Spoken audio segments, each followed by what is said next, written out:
Live from Studio B in the Annenberg School at USC. This is the Talk of Troy, where we talk a big game, but have even bigger opinions. I'm your host, Joshua Sacker, joined by the one, the only, Jude O'Conyas. But hold up. I might be the one and only, but it was your birthday yesterday. It was my birthday. So we got to talk about it. Before we get further into I brought a little cupcake for the boy. I brought a little cupcake. Now, I'll tell you this, all right? Target, I couldn't find any birthday candles, but happy birthday to my co-host. I appreciate it. Oh, man. This guy's too nice. What is this, red velvet? Red velvet, a classic. A classic. Yeah, take a good little bite. Only got the cream, but, Oh, that was the cream. There you go. Let me take an actual bite. Christina, please don't hate Talk of Troy more. I know that we do a lot of crazy things in this studio, and we're keeping the mics clean. The mics are clean. We're making sure nothing is going wrong. A little red velvet, yeah. So inform the people. Dude, thank you so much. That was delicious. Of course. Tell the people, how old are you, and how do you plan to celebrate? I'm 22. Damn. And it kind of feels like every birthday after 21 just becomes irrelevant until you hit 30 and then 40 and then 50. 40, yeah. So, but it was a great birthday. A lot of wishes. Thank you for all of you who wished me happy birthday. And this weekend I'm going home. I'm going to celebrate with my friends and family and, just have a good time. Have a good time. That's what you got to do. And it's crazy that we only met at this point like 8 months ago. 8 months ago. Who would have thought? Who would have thought? Eating a cupcake here in Talk of Troy. Dude, I appreciate it, my guy. This weekend was also a great weekend because we saw an incredible slate of sports from NBA being in full action, some great NFL games, and our USC Trojans picking up a come-from-behind victory against Iowa. But a sport that we didn't really watch at all before this year.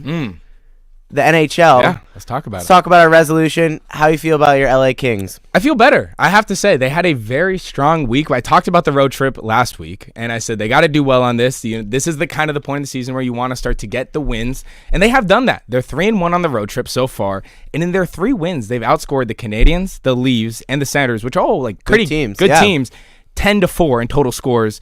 They did drop their first loss to the Capitals just on Tuesday, 2-1. But I got to shout out one guy, 23-year-old Quinton Byfield, who's been an impact player. He's a right wing. He's been an impact player on both sides. He's second on the team in total steals, and he had back-to-back performances in the 2 wins versus the Canadians and the Leafs of 2 points, a goal, and assist. I love what I'm seeing from the Kings. In the month of November, 5-3, 2 shutout wins, and had the longest win streak of the season thus far. And if you've listened, you know that shutout wins have come at a premium for the Los Angeles Kings. They were just like the Cowboys. They're not good at defense, but they're turning it around. Did you get a chance to watch any games? Just highlights. Highlight league. Adam Silver. It's a highlight league. How are the Rangers doing? So the Rangers have definitely picked it up as well as the Kings. Still a very streaky team. And part of our resolution, as we've talked about, was trying to obviously see the highlights, watch as many games as possible. And I got a very, very fortunate opportunity this past weekend. I was visiting one of my buddies who goes to Ohio State, so I was in Columbus for the weekend, and the Rangers happened to play the Blue Jackets in Columbus. So we went on StubHub, bought tickets, and I went to my first Rangers game, and I want to say 4 or 5 years since I was younger. What was that like? Now that you've kind of like kept up with the Oh my God. Like I knew, team. I looked on the ice. I knew Panarin, Shesterkin, Zidanejem, JT Miller, Adam Fox. Like I've been watching these guys and now getting to see them live. Live puck, live hockey is unbelievable. I will say, you get up close to the boards, you see the guys smashing the boards. We saw a fight. Guys drop the gloves, and the fans just get so into it. There were a ton of Rangers fans there because I'm assuming a lot of the Ohio State kids are from the New York area, so a lot of Rangers guys. But the Blue Jackets fans were also out, so the crowd was rowdy. The Rangers, it went into overtime, then it went into shootouts, and the Rangers pulled it out 2-1 in shootouts. Shesterkin had a beautiful glove save. JT Miller and Zidanejem both scored, and they got the win. So, I mean, it was so awesome kind of as a part of the resolution to be at a game and really know what was going on and pick up on some of the rules. My friend was teaching me some extra rules that I didn't know going into it. So just continuously learning. And then after winning that game, the Rangers dropped 2 in a row. So this team, you might be the lucky charm. I think I just got to go to more Rangers games. But What's crazy is they lost their second game to the Red Wings because it was a back-to-back. Mm-hmm. And I can't believe, obviously we see it in the NBA. They've shortened it. They've got rid of it a good amount, but I can't believe they have back-to-backs in the NHL. Yeah, that is crazy. Those guys are bruising each other every night, and you have to go even just like a day off. The Kings played a game on Sunday, had the day off on Monday, and then played Tuesday. Like, even that is crazy. I mean, you're playing football on ice. Physical sport. Yeah, you're playing football on ice. I'm not to say basketball is not physical. I played growing up. I'm just saying but it's not hockey. No, it's not. Hockey, you got your decking guys, and then to get back out there the next day. Super impressive. But Artemi Panarin looks great, leading the team 19 points. And next game tomorrow at the Avalanche. So hopefully to get back on track. But I think we're doing a good job with the resolution. Well, staying with Columbus, we got to talk about the King. Because LeBron James came back for the season debut. He is now the first ever player to play 23 years in the NBA. Let that soak in. 23 years. Father time. Josh just turned 22, and LeBron has been in the league 1 year longer than that. Puts it all in perspective. He has 2 years on me. But talking about LeBron James, he came back, Josh. He had 11 points, 12 assists in a high-scoring affair versus the Utah Jazz, 140 to 126. But it was a different type of LeBron James than we saw. Mm-hmm. What did you make of it? I think they obviously had him on a little bit of a minutes restriction, and it seemed that everyone was worried. This Lakers team has been hooping all year. Yeah. AR's doing his thing. Luka, obviously, we know what he's doing. Other guys stepping up, and they were wondering. I looked all over social media. They're like, LeBron's going to come back, and it's going to ruin the gel. It's going to ruin the vibe of everyone. He played impeccable with his teammates, finding Aiden on alley-oops, kicking the ball to Luka, kicking the ball to AR. So I thought he looked really good and very promising for this Lakers team. Jude, I have a little trivia question for you. So LeBron James, obviously, like you said, 11 points, 12 assists. How many times in his career has LeBron had more assists than points? That's a tough one because I'm thinking of LeBron James, right? He's been the leading scorer pretty much on every team that he's played for. There's got to be some with the Heat years when Dwayne Wade, Chris Bosh. So that's like 4 years. I mean, I feel like I'm going to miss really bad. I'm going to lowball this because I just don't think he's done that. I just think he's always a primary scorer. I'm going to say 20 times in his career. 20 times? Maybe less. The correct answer is 7 times. Okay. Yeah. 7 times. Yeah. So obviously we know Bron's a facilitator, but I saw it pop up on ESPN. Thought it was a little factoid. Yeah. It just shows everyone's like, LeBron's not really a scorer. Yeah. He's always been a scorer. So this is what I want to talk about because I was watching the game last night and the way that I saw LeBron James play was very different than I've seen years in the past and really just last year, even when Luka Doncic was playing. So Luka Doncic right now in the NBA has the highest usage rate at 37.6% across the NBA. What I saw from LeBron James was someone that was willing to play pass first. And that's not that LeBron James hasn't played pass first before in his career, but it was when he had the ball on a half-court set, he wasn't just holding the ball, wasting down the shot clock, and then trying to get the bucket himself. You talked about giving it off to Aiden. Driving baseline and then dishing it off to Aiden. Those are the type of plays that we need to see more from LeBron James. And I get it. And I have, as much as I love LeBron James, I get the tag of a LeBron hater across my friends. And even on the show, I've said it. I've said it multiple times. I've said it multiple times. And you know what? But this is the type of LeBron James that can help the Lakers win a championship. I understand you're going to have LeBron James nights where he goes for 30, where he goes for 35, whatever. He's going to have the scoring nights.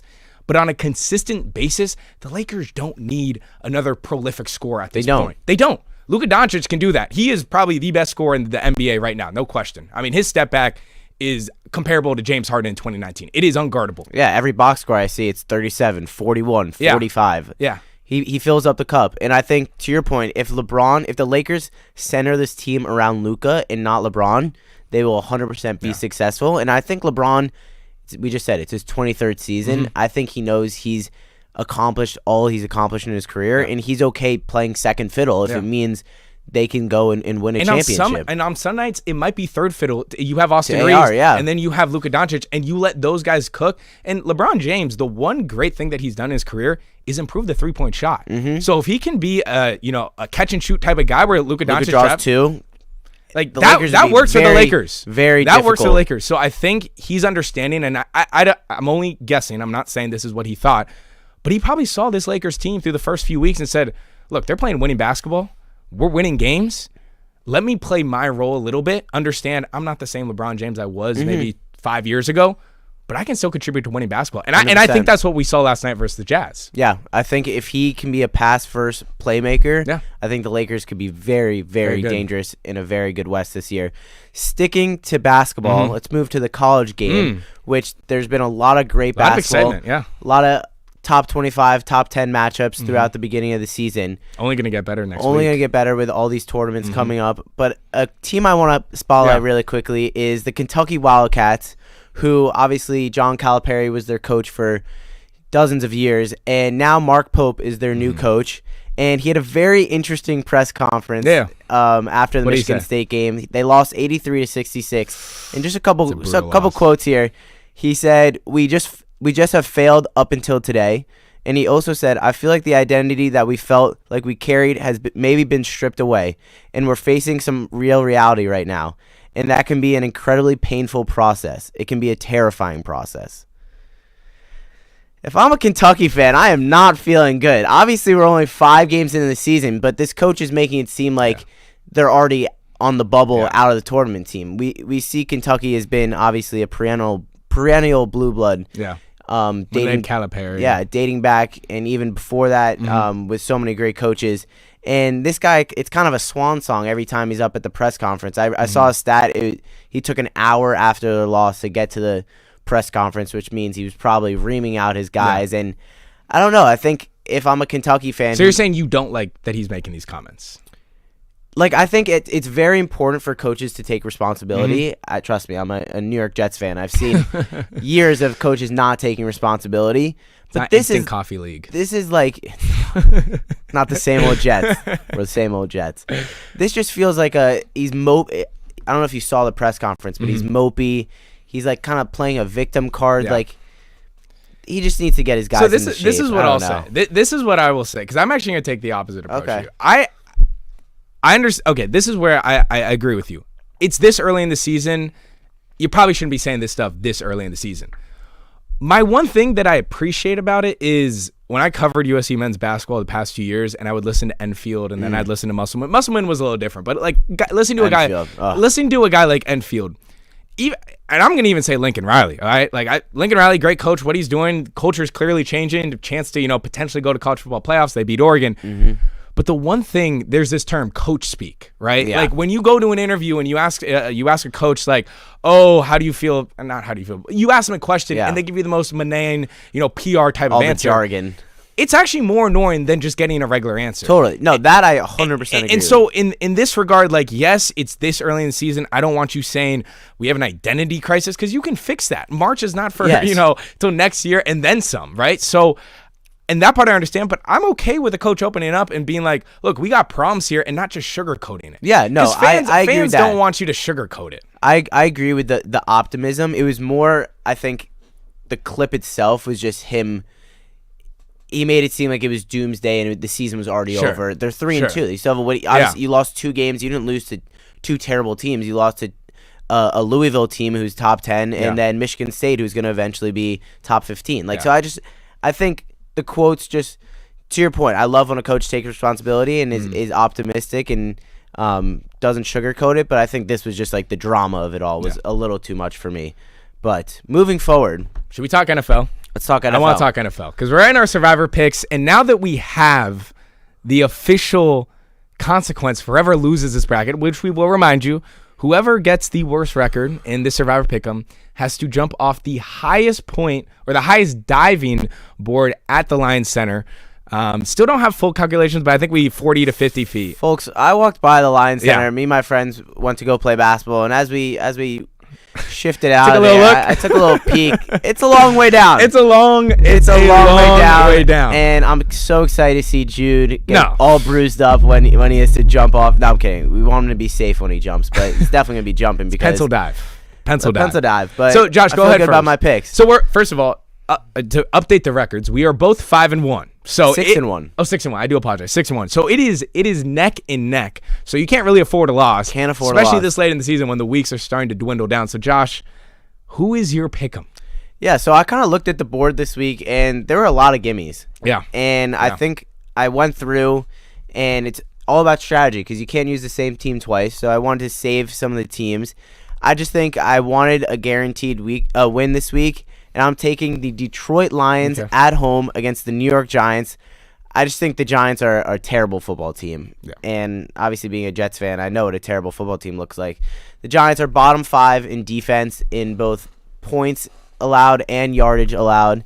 And the Lions are top 5 in offense and top 5 in defense in both those categories. I just think they're playing, maybe if it was at MetLife, they're playing in the Dome in Detroit. I just think Goff, Gibbs, St. Brown, they have too many weapons. And coming off a game where they lost an ugly one to Philadelphia, it was 16-9. I think the Detroit's going to come out. Dan Campbell's going to have them fired up, and I think they're going to go take care of business at home to get me to 7-1. Jude, who are you taking? So this week for me is very much about looking ahead of what the team schedule looks like and wanting to pick the freebie here. So I'm picking the Seattle Seahawks versus the Tennessee Titans. The Seahawks, Sam Darnold just went back to old Sam Darnold and seeing ghosts, 4 interceptions versus the Los Angeles Rams. He looked dreadful. But they're playing a Titans team. This is a chance to rebound. And I was this close to taking the Ravens versus the Jets, but I'm going to save that Ravens pick.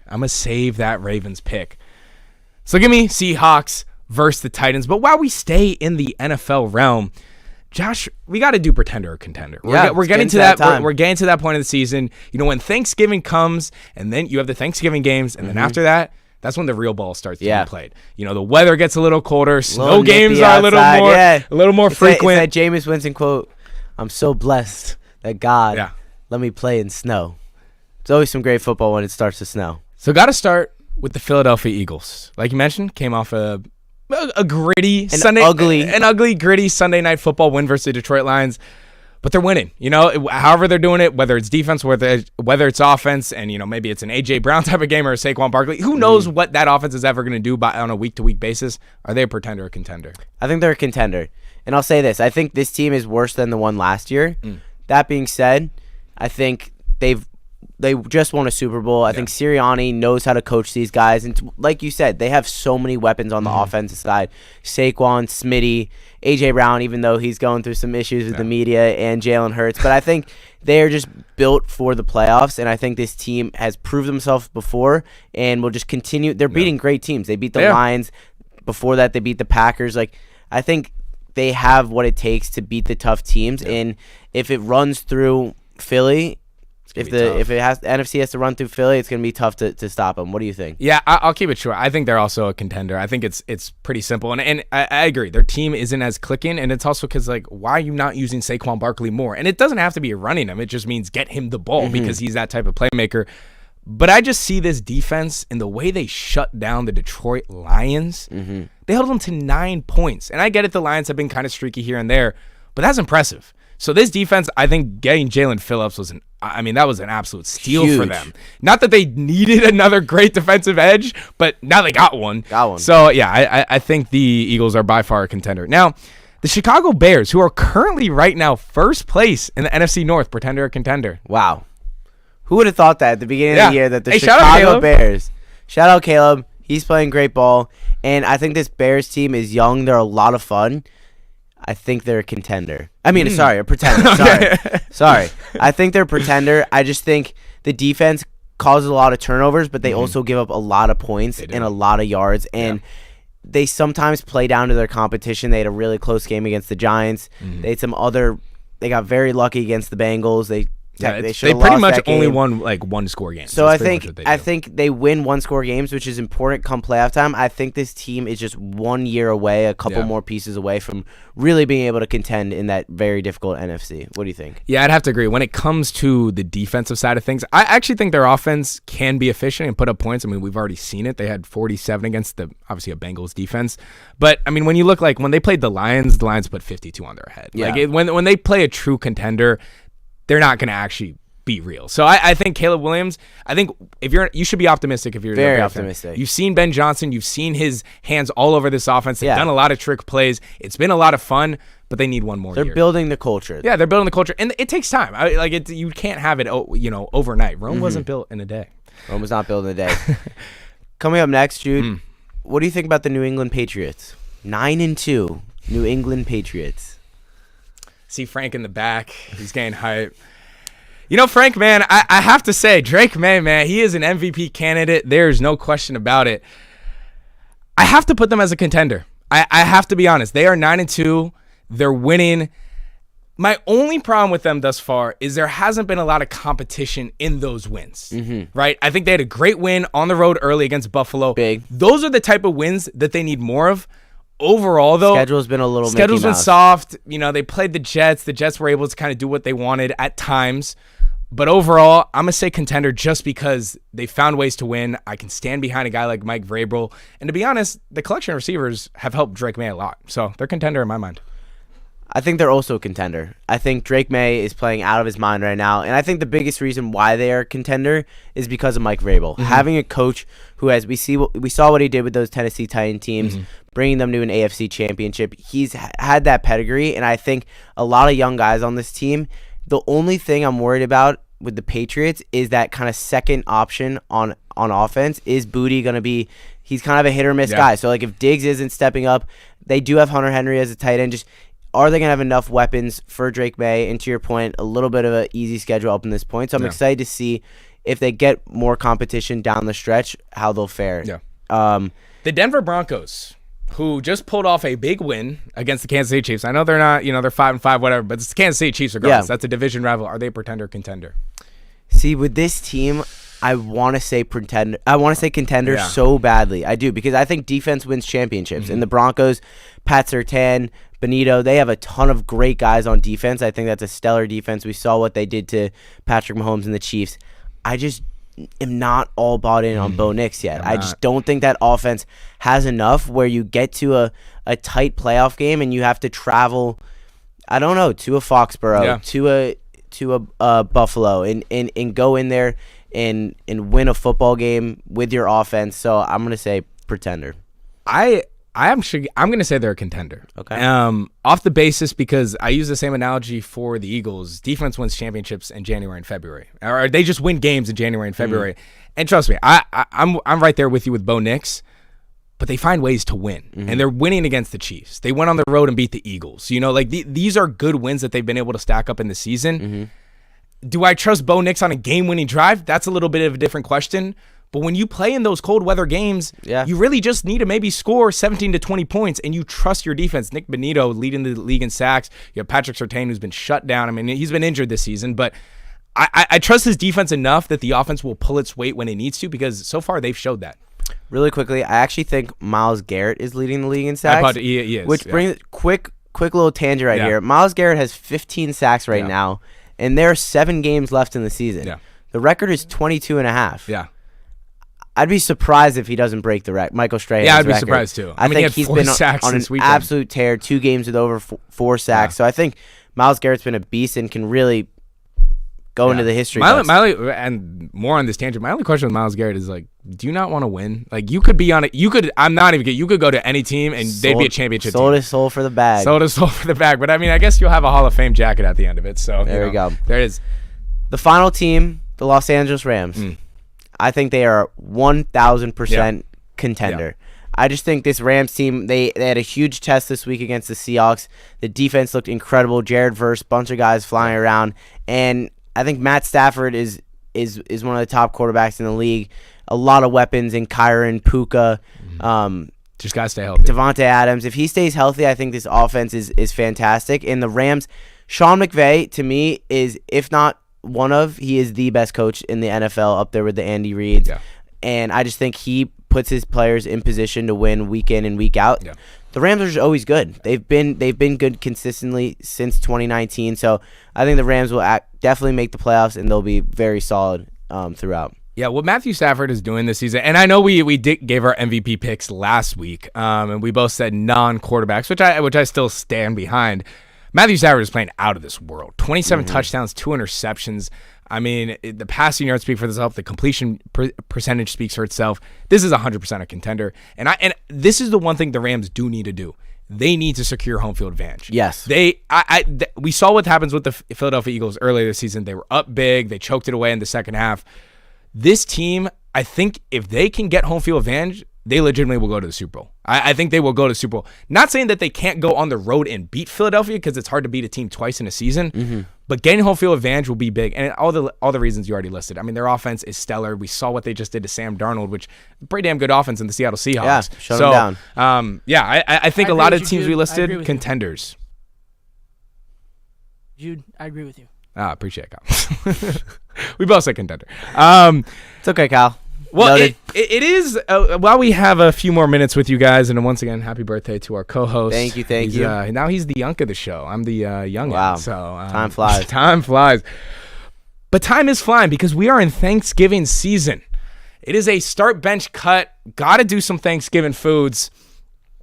Let's start with dinner. We split this up. We could have done both, but we're going to split it up. Too many good options. I mean, food, football, family, but the food part is integral. So many great stuff. So many things to choose from. So much good stuffing. So much good stuffing. Speaking of stuffing. All right, so let's start with the dinner. Start, bench, cut. Okay. You want to list it? Yeah, so the three we got is turkey, stuffing, and mac and cheese. 3 staples at the Thanksgiving dinner meal. You want to go first? I'll let you go first. I'm going to go first. I'm going to cut mac and cheese, which is a crazy call, and I'll explain why. I love mac and cheese. Ooh. I love mac and cheese, just not at Thanksgiving. It's never been at my Thanksgiving table, so I'm not a huge guy for me. And I know that's going to get some people are going to think it's a hot take, but in terms of Thanksgiving, he's the number 3. We're going to bench turkey. Wow. Just because turkey he's the star player, so he has to be there, but like he's not the guy. I gotta have whoever's making your stuff. The guy's my grandma's stuffing. Everyone should try my grandma's stuffing. It is delicious. Wow. I'm gonna bring a plate back for everyone on Talk of Troy to try. I'm there. Not sure it gets through TSA, but it's delicious, and you should definitely try it, Jude. We're going different ways here. So starting with cut, and this is a tough cut because I actually really do like this, but I'm gonna have to cut the stuffing. I love stuffing. Don't get me wrong. Trust me. I will always go for seconds on stuffing. But what I love more is mac and cheese. And that's why it's on the bench. Because it's consistent. I love myself some good pasta. I love myself some good... English is a tough language on Talk of Troy for me. I just love mac and cheese. And it is a great role player. You can put a little, especially if you get it baked mac and cheese right out the oven. All 3 are great. We just have all 3, all 3, and that's what I'm saying. Like, it was hard for me to cut stuffing, but if I'm choosing between one or the other, I want a little more something cheesier. And then lastly, turkey. It's got to be the star. It's got to be cooked well. Okay, sure. If it's dry turkey, it's bad. I do prefer dark meat. Pause. So I'm sorry, but I have to go. Dark meat turkey. Man. So turkey is starting. Mac and cheese on the bench. Stuffing. You're getting cut. I'm sorry. Maybe if I try, maybe if I try your grandmother's. Yeah, we're gonna bring some in. All right, let's move to. Yeah. As most will say, their favorite part of the meal. Yes. Dessert, the pies. I'll go first. Apple pie, pumpkin pie, pecan pie. Is it pecan or pecan? I say pecan. I say pecan as well. Pecan. Do you say caramel or caramel? Oh, here we go. We're going to do this whole thing. Caramel. I say caramel. Caramel. All right. Caramel. Okay. Can have a discussion on that later. I'll go first. I'll keep it sweet and short, just like some good pie. Cutting pecan. Wow. I'm cutting pecan. Maybe that's how I say it. I'm cutting pecan. Honestly, I look at it. It doesn't even look appetizing. I'm going to be honest. Every time I look at it, maybe you got to put some ice cream to make it better. But if you got to put something else to make it better, it should be cut. Okay. I'm going to get hate for this, and it's really not because I don't like it. I just honestly don't have it as much as the other. I'm benching pumpkin pie. I think it's good. I just love myself some apple pie, bro. I mean, some Dutch apple pie with a little crumble on top. Unbelievable. I will die for that. So apple pie started, no questions. All right, so I would love to have like a Thanksgiving with you, but like not eat the same food. Just like be in the same area because it seems very far apart. I'm going to actually cut apple pie. Oh my God. To be fair, I cut stuff. I'm not really an apple guy. I cut your start. I know a crazy take. It's just I'm not really an apple guy, not really an apple pie guy. So we're gonna cut him. I know he's a staple. Fair. I'm gonna bench pumpkin. Okay. Yeah. Pumpkin's just Really? like incredibly mid, just like super mid, but gets the job done. And then I'm gonna start pecan. Really? Is pecan? I know. My head is messed up. I'm like, is pecan it pecan pie? I just like okay. the like peach, that like kind of peach taste. And to your point, you're not supposed to add anything, but give me a slice of pecan pie with a Haagen-Dazs coffee ice cream on top. You know what? I'll try that. But does your grandmother also make the pecan pie? No, she does not. She does not. Okay. No, that's not like a specific one. That's just a store bought. Yeah. And very quickly before we go, Yeah. in terms of being thankful and grateful in the holiday season, Of course. Jude, give me one Cowboys team / era that you are thankful for. Well, if a team makes you cry, I should be grateful for them because they gave me a journey. You know, they gave me a true journey, and that was the 2014 Dallas Cowboys. First of all, it was a catch. We don't have to debate it. It was a catch. But that team just brought me so much joy. And I'll get a quick side note. I was so happy for this playoff run, this short playoff run of one playoff win. Jude, real quick, were you crying? Was that a positive thing or a negative thing? Well, after the referee said that Dez Bryant did not catch the ball, I realized that the Dallas Cowboys' hopes were officially over. Okay, just make it short. Yeah. I was so into this, and I don't mean to keep this on. I was so into this that for the game versus the Lions in the wild card round, I baked a whole batch of Cowboy cookies. Wow! And then I put them on like a felt like football like field. Had people over. That was that team. That was a special team, man. DeMarco Murray, Tony Romo, Dez Bryant. I'm hoping the Cowboys make the playoffs this year. So you bake. I'll bake. All talk of choice. If the Cowboys, I will say this, and I've made bets before that, and I'm not shaving my head again. But if the Cowboys make the playoffs, I'll bake some Cowboy cookies that you all can have. That's very solid. I'll bake some cookies. We're happy with that. Yeah.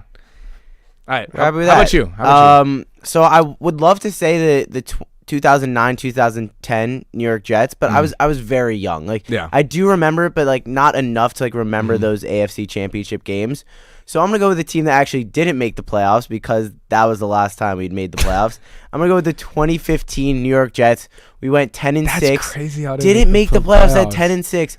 Ryan Fitzmagic, Brandon Marshall, Eric Decker, a rookie Leonard Williams out of USC on defense. I mean, they were 9-5. They upset the Patriots in Gillette to go to 10-5. They lose on the road to a 4-10 Bills team. I have never had a worse temper tantrum in my life, and it destroyed me. But that was such a fun year because it was our last winning season. Is there any chance that was the same year that you beat the Dallas Cowboys? Any chance? Like Ryan Fitzpatrick? Do you remember? No? Because there's this odd specific memory that the Jets definitely played in AT&T Stadium. Yeah, and y'all beat us. That was probably another game that I was very emotionally disturbed by. Yeah. Well, Jude, it has been a fantastic block. It has. Thank you again. Yes, of course. For the red velvet birthday cake. It's been a pleasure. This has been A Block. Thank you, folks, for tuning in, and we will see you not next Wednesday. We won't. Yeah, enjoy your Thanksgiving. At least from us. We still got more of the show, though. Stay around. Enjoy.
Welcome back to the Talk of Troy. As usual, it's your boy Kyle alongside Frank. You know what time it is. We are back today. We know what happened last week. And you know what that means, Frank? I think we on a new level. Wait, we're on a what? We're on a yeah. Come on. Come on. Yeah. Come on. A little bit more. Yeah. Yeah. Hey. hey. I'm on the level. I'm on a new level. I'm on a new level. Hey, Cal. I'm on a new level. Put these niggas in the dirt. Chain with the new bezel. I'm a nigga. That got me turned up. Let's get it. You know what time it is? Wednesday night. Back to the regular program. Your regular scheduled entertainment. Man, if I was a viewer, I'd be interested right now. I mean, I would tune in. Because we got some things to talk about, Frank. We do. I think first thing, usually I give you this in the middle of the show. But to be honest, your boy's been balling. Huh? Your boy's been balling. I'm I got to sorry, give it today. Who are you talking about? I have no arguments for you. Who are you talking about? What I've been watching over these last couple games, Yeah? especially these last, 11 games, Mm. the Patriots are 9-2. Did I expect this? No, because I was low-key hating on y'all. I'm not You know gonna what? lie. And you're a real one for admitting that. And I will need my theme music though. I will. I know, and I'll be honest. I got to give it to you. It's Boston Bias time.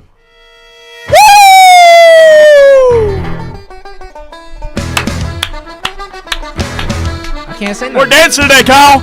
We're dancing today. I can't say nothing. You know why? Because the Patriots are dancing. The Patriots are dancing. You know who's dancing?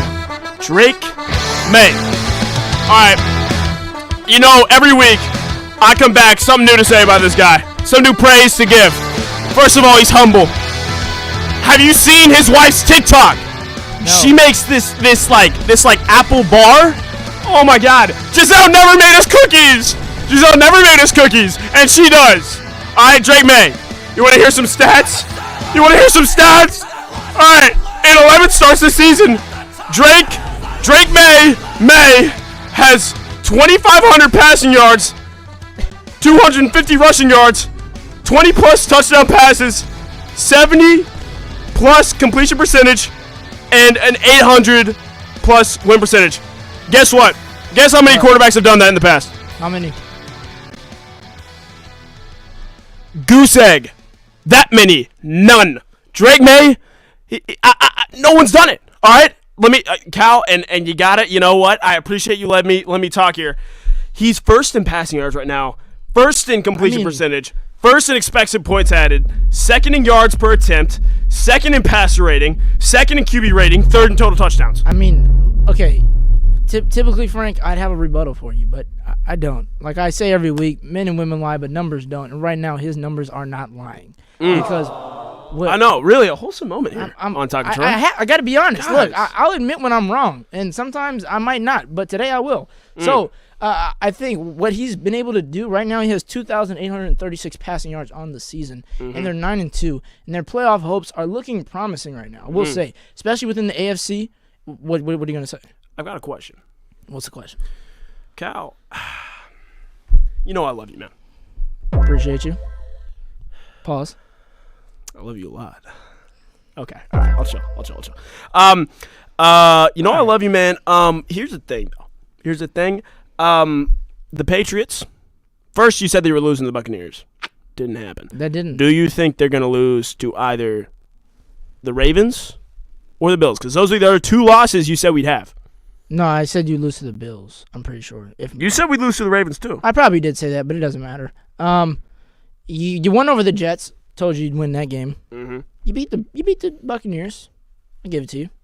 You'll give it to me. I'm agreeing with you. Okay. I'm agreeing with you. But then you got the Bengals. Mm-hmm. That should be a win, to be honest. I'm gonna be honest here. Then you got the Giants. That should be another win. Mm-hmm. But that Bills and then the Ravens. I gotta see more from the Ravens. But I think right now you're losing that game in Buffalo. It's being played in New England. We beat them in Buffalo. No, it's. Oh wait, you're right. Yep. That is a home game. Yep. I was seeing versus right now, but that's gonna be a home game. I think you guys are still gonna lose though. You think we're still gonna lose? Yeah. I think you're still going to lose. Then against Baltimore, I got little faith. No, but then against Baltimore, you're playing Lamar Jackson and the Ravens. Obviously, they haven't been performing well. There's 5 losses on the season already. In order for their playoff chances to happen for them, they got to win the rest of these games. And with Lamar Jackson, I think they can kind of do it. But when we get to that point, we'll see what happens. But for right now, if we're saying a healthy Lamar Jackson, I'm going to go, you guys are going to lose that game. Wow.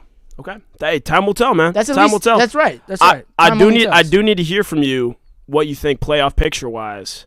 Because right now, I'll list it off for you. First seed in the AFC, Denver. Right? Second seed, New England. Third seed, Indiana. Fourth seed, Pittsburgh. Fifth seed, Buffalo. Sixth seed, Chargers. Seventh seed, Jacksonville. Some notable people, or some notable teams not in there. Kansas City's not in there. Baltimore's not in there. I'm not. And then, of course, in the NFC, we got, Philly is first. Rams second. Chicago's third, Tampa Bay fourth, Seahawks fifth, Green Bay sixth, San Francisco 49ers seventh, and when it comes to the NFC, some notable exceptions: Detroit, right? I think Dallas. Right now, Carolina Panthers 6-5. They're on the edge there. What do we think here, Kyle? What do we think the playoff picture is going to look like in a couple weeks? Well, I'll tell you one team to look out for right now. Okay. This is easy. And I'm not even biased on this decision, but it's going to be the Rams. I mean, you are biased. No, I'm not biased. Just because. But you are. No, I'm not. I'm not. But I never claimed I was a Rams fan. But you are a Rams fan. I'm not. I'm not. If they're winning, I'm going to root for them. But I'm not a Rams fan. I won't declare myself as a Rams fan. But do I root for them? Yes, of course. It's the home team. But, that means is that my? I'm not going to lie. That's what we call the most fair weather fan. That's what I'm saying. Well, because the last thing you want to be is a fair weather fan. Well, I can't say, I'm a Ravens fan, or I'm a Bills fan, or I'm a Patriots fan. I won't associate myself, or I'm a Cowboys fan, or a Chargers fan. I'm not a Chargers fan. I'm not really a Rams fan. So question, Kyle. You cheer for them when they're good? Yeah, if they pull. Oh my God! Oh my God! Yeah. You heard it here first, folks. But I also cheer for the Ravens when they're good too. Kyle. Okay. Bandwagon officially. How am I bandwagon? I enjoy watching the players from California more than I do the teams. Jaden Daniels, C.J. Stroud, Amon-Ra St. Brown. We'll let the viewers decide. They can decide whatever. That's not going to change. Hey, Kyle, but I want to hear the end of your take here. Well, yeah. If you sorry, I interrupted. You know what? If you let me get to it, then we could have it. I interrupted. I'm saying the Rams right here. I mean, yes, they had the win on Sunday, and that was a little sketchy due to Sam Darnold's 4 interceptions. But the Rams are 8-2. Last year, they didn't come out the gate very strong. Right. But at the end of the season, they got pretty far. Yes, they played the Eagles. They gave the Eagles a run for their money in that Snow Bowl game. But how this team has been playing right now, I think if they stay strong, they're gonna have some hiccup games here and there. But as far as the playoffs, I mean, Matthew Stafford has been playing some of the best football he's ever played in his life. It's true. Look at his passing yards right now, 2,557 passing yards on the season. And they still have Puka Nacua. Devontae Adams hasn't been doing much, but if I need him to score, he's been able to do that. Right. On Sunday, he only had 1 yard for 1 reception on 8 targets. Crazy. So he's been having butterfingers. Yeah. He's been dropping stuff left and right. Yeah. Like how some of these people are dropping these classes next semester. But with him, I think what Puka didn't look as good on Sunday, but in order for the Rams to be efficient in the playoffs, everyone has to be on. And not that Sean McVay is not doing his job, but it's also, at the end of the day, who's playing? The players. So I'm not really worried about Matthew Stafford. The run game can be good, Kyron Williams, but I want to see more of Blake Corum. Haven't seen much of him. Didn't see much of him last year. Kind of seen some of him this year, but I think they're going to be a team to watch out for in the NFC. Yeah. Along with the Eagles. Eagles are Eagles. But got to talk about at least the guy who I have some hopes for, Caleb Williams. Hey, man. And the Bears. How about him? Former Trojan. I'm not going to lie, in the Bears, Bears. He's really proven himself in his second year. Yeah. Last year, everyone was saying, all these different things. Caleb Williams can't do this. Caleb Williams can't do that. Didn't really have an offensive line. They had some players. They had Romo Dunes. They had Keenan Allen last year, and they had a couple other people that could help him. But even with Matt Eberflus, that was head coach. They got rid of him. I mean, Kyle, the Bears, they're looking good, Kyle. You like my Chicago accent here? All right, okay. Yeah, I'm liking the Bears. And DeAndre Caleb Swift. Williams is a great QB now. I've been waiting for them to kind of pop off. But in the NFC, like he's a Heisman Trophy winner for a reason. Same thing goes for Bryce Young, which I'll get to the Panthers in a minute. Yeah. But like I'm just saying, not that he's gonna be a playoff, but like these people count out these quarterbacks who are Heisman Trophy winners, which I think is like he did go off. He's been inconsistent though. But I'm just saying, like you write them off, and like Geno Smith said, they don't write back. So it's like they win the best award you can win in college football, and you go to the NFL, and there's all of a sudden they're garbage. But then you look at cases like Johnny Manziel. That's because he didn't want to play. That was a personal choice. I'm just saying Heisman doesn't always translate to success. No, it doesn't. But I'm saying as you can't count the guy out because he doesn't have a. No. If you don't have an offensive line, you're cooked. Right, and I don't think they. I think the now, Panthers put him in a really bad situation for a long time. I have a friend of mine, Panthers fan. He's going through it. Yeah. Well, real quick, let me just get through the top 5 NFC, AFC. All right. 4, I'm going with the Buccaneers. This is like just in order what the standings are. Buccaneers are going to be good. Fourth quarter, 2 minutes under. I need Baker Mayfield on the field. I agree. Right now, they're kind of they've been losing some games, but I have confidence in them towards the end of the season. Okay. Once playoff comes around, they're a different team. Baker Mayfield turns it on. Mm-hmm. 5 right now is the Seahawks, and 6 is the Packers. Seahawks, I'm questionable about. I'm not really. Well, the only reason why I'm questionable because I was at the game on Sunday. Yep. Where they played the Rams, and I saw Sam Darnold. Sam Darnold was kind of Darnold. He was old like Sam Darnold. He wasn't looking like 14-2 Vikings Sam Darnold from last year. No. But again, I need to see how he plays out the rest of the season because if those 4 interceptions carry over into every performance, it's gonna hurt them, and they're gonna have to start looking at Jalen Milroe. And Jalen Milroe, I would love to see him be the QB, but for the Seahawks to be in the playoffs and the Packers are right underneath them, top 5, I'm taking the Packers. I'm taking the Packers to be in the playoffs. I would take Jordan Love and to see that team rather than the Seahawks. Their run game is great. The run game is awesome. Zach Charbonnet, amazing. But that's what I'm worried about is the turnovers because that's what's going to hurt you. Yep. So let's go to the AFC real quick. Broncos look good right now. They're number 1. You think they're going to stay number 1? I won't clarify they'll stay number 1. Because I think if I'll be honest, if the Patriots stay on the road that they're on, they'll be number 1 in the AFC. I think the Broncos. I'm not a believer of the Broncos. I don't know. I haven't bought in on Bo Nix hype. I think he's definitely shown that he can, make things happen late in the game. But I think when you're in a playoff situation, it's a whole different story. I haven't seen. I don't know. I just haven't seen that much consistency from this Broncos team when it comes to like they fall behind and then they get up and it's like because when you don't know what's gonna. Because personally, I can say as a Patriots fan, I know that these guys are going into the game prepared, ready, and I'm confident that they're going to at the very least, put up a consistent performance. With the Broncos, I'm not seeing a whole lot of consistency. Well, the Broncos, you have to. Here's the thing with the Broncos, they could be a good regular season team, and I look at somebody like even the Colts, but when push comes to shove, we know what's important: January, February football. So it's it depends on how you play in that second half of the season. So if you look at the AFC, the top 5 teams in the AFC right now, it looks pretty accurate. I'm not seeing anything crazy from anyone else. I don't see much from the Chiefs. They're 5-5 unless they. You don't think the Chiefs are going to make a run into the playoffs? No, I think they'll make a run in the playoffs. But as far as the most dominant team to be worried about, maybe. But I'm right now as in week 10. Because this coming from a Patriots fan. This is Patrick Mahomes in the playoffs we're talking about. No, it is. But I'm saying as we're looking at the picture right now, what's going to happen in the postseason? The team. As a whole, not Patrick Mahomes himself. Because if Patrick Mahomes throws the football and no one catches it, that's not helping his case. So I'm looking at the team as a whole and everyone who's performing. So if your record is going to speak for itself, whatever. Yeah. But if you get in the playoffs and all of a sudden everyone just decides to go quiet, I'm not really going to be worried about the Chiefs like that in the AFC. Yeah. But again, it's your supporting cast. That's what's going to help lift you is your guys that you depend on going to do their thing in the playoffs like they've done for the last couple of years. And then you look at a team like the Steelers.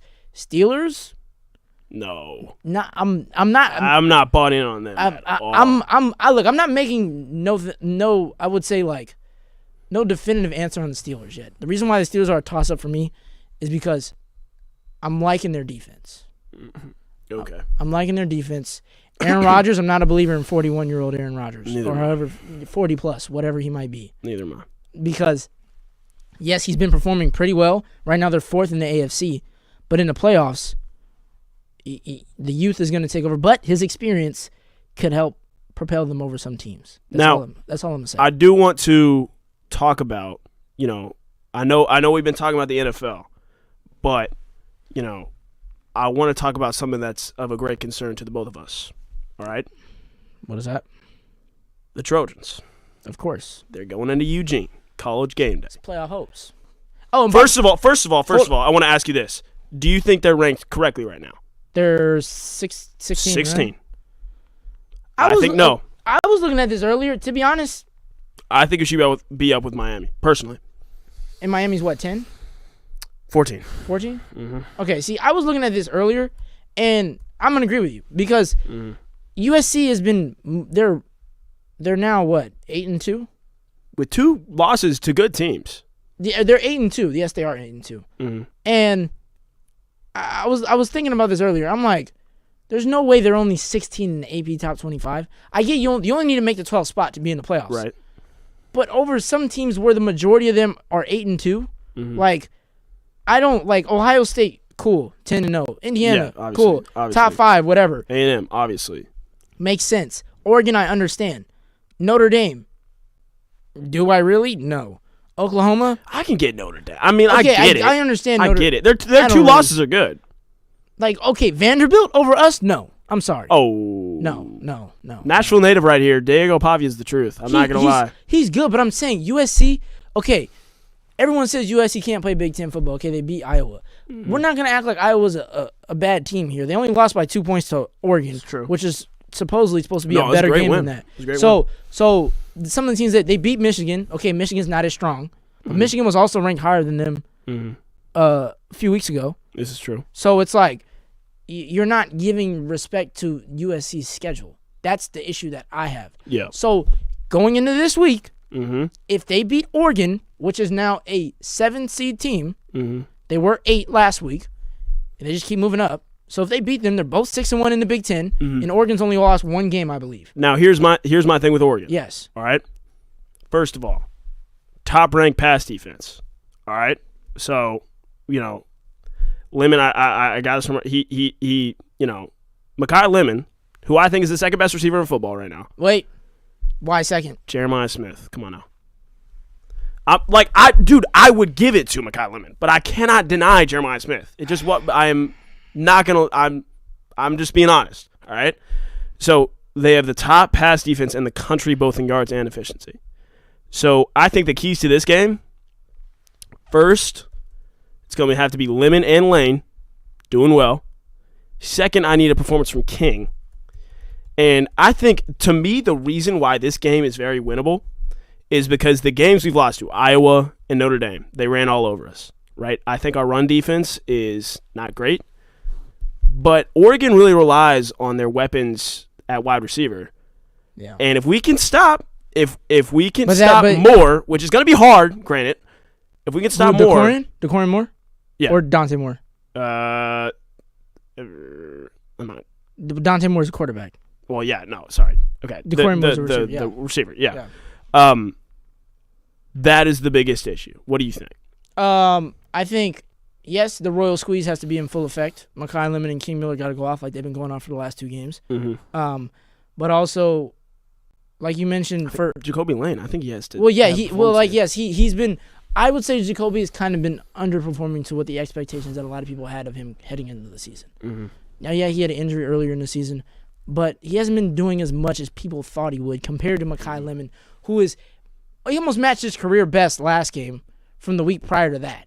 Mm-hmm. And so, same thing with his receptions. But against this Oregon team, like you mentioned, Oregon depends on their receivers. Mm-hmm. You know where our weakness is? Where? Secondary, DBs. So I agree, but at the same time, I think looking at the games we've lost because of the run. That's the reason why. And in my opinion. And that's true. But also, Oregon's running backs, Jordan Davison is no joke. He's no joke, but he's no Jeremiah Love. No, but yeah, I'm just. That's all I'm saying. I think if there's hope here for SC fans, I think it's going to come through the fact. No, I understand that. You think it's going to be a shootout? No, Shootout? I don't think so. You think it's really? Because, you don't think at all? Well, because look. I mean, classic Pac-12 matchup. Pac-12 is known for just airing it out downfield, that kind of thing. It definitely is, but also like Noah Whittington right now leads the team in rushing yards, but not touchdowns. Jordan Davison has 12 touchdowns. Mm-hmm. So the run game is still an issue. It's an issue. But now the run game is an issue with receiving. Mm-hmm. And so I think for us, we know our DBs are kind of not as strong as we would want them to be. Sure. But also there's a lot of anticipation heading into this game. College game day is going to be at this game.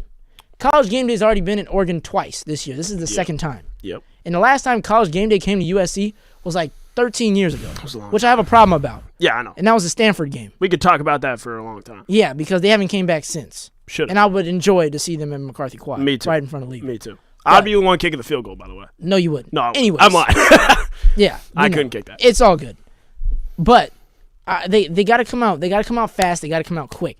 Because if they come out like how they did against Iowa. Yeah, we got to be on our game. In Autzen Stadium, which is supposedly one of the loudest crowds in college football. We got to be on our game from the jump. Because you can't get ahead after that. If you go down in the first half, it's over. You got to keep it even. Malva has to keep turnovers low. Got to be on his game. Give it to Makai Lemon. Mm-hmm. Hopefully it doesn't rain because we know the weather is also a factor.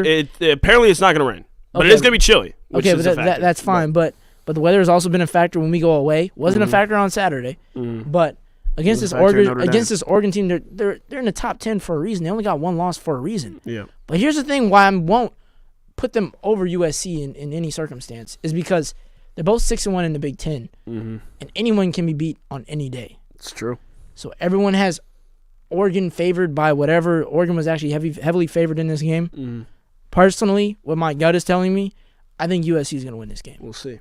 We shall see. Because their playoff hopes are in the mist right now. It's like, you think we're more hungry for this win than Oregon is? Well, yeah, because this is what USC fans have been dying for. Mm-hmm. Like we want to be back in the college football playoff, and this is the game to do it. This is the game that determines everything. Yeah. Because if you lose this game, you're out. Right. But if you win this game, not saying UCLA is going to be a cakewalk, but you hope more than likely you win UCLA. Mm-hmm. Hopefully, you win UCLA, and you're in the top 12. Yeah. And if they're not, then this system is rigged. Because I'd be very upset. Because if there's another team in there that only has 2 losses, and we're just so happen not to be in the top 12, that's their problem. There's something else going on there. There's something else is. But yeah, I deep down I have a feeling that we're going to win this game. Yeah. Now I do, because I know we're running low on time. I do want to let you quickly address the Lakers situation. What happened there?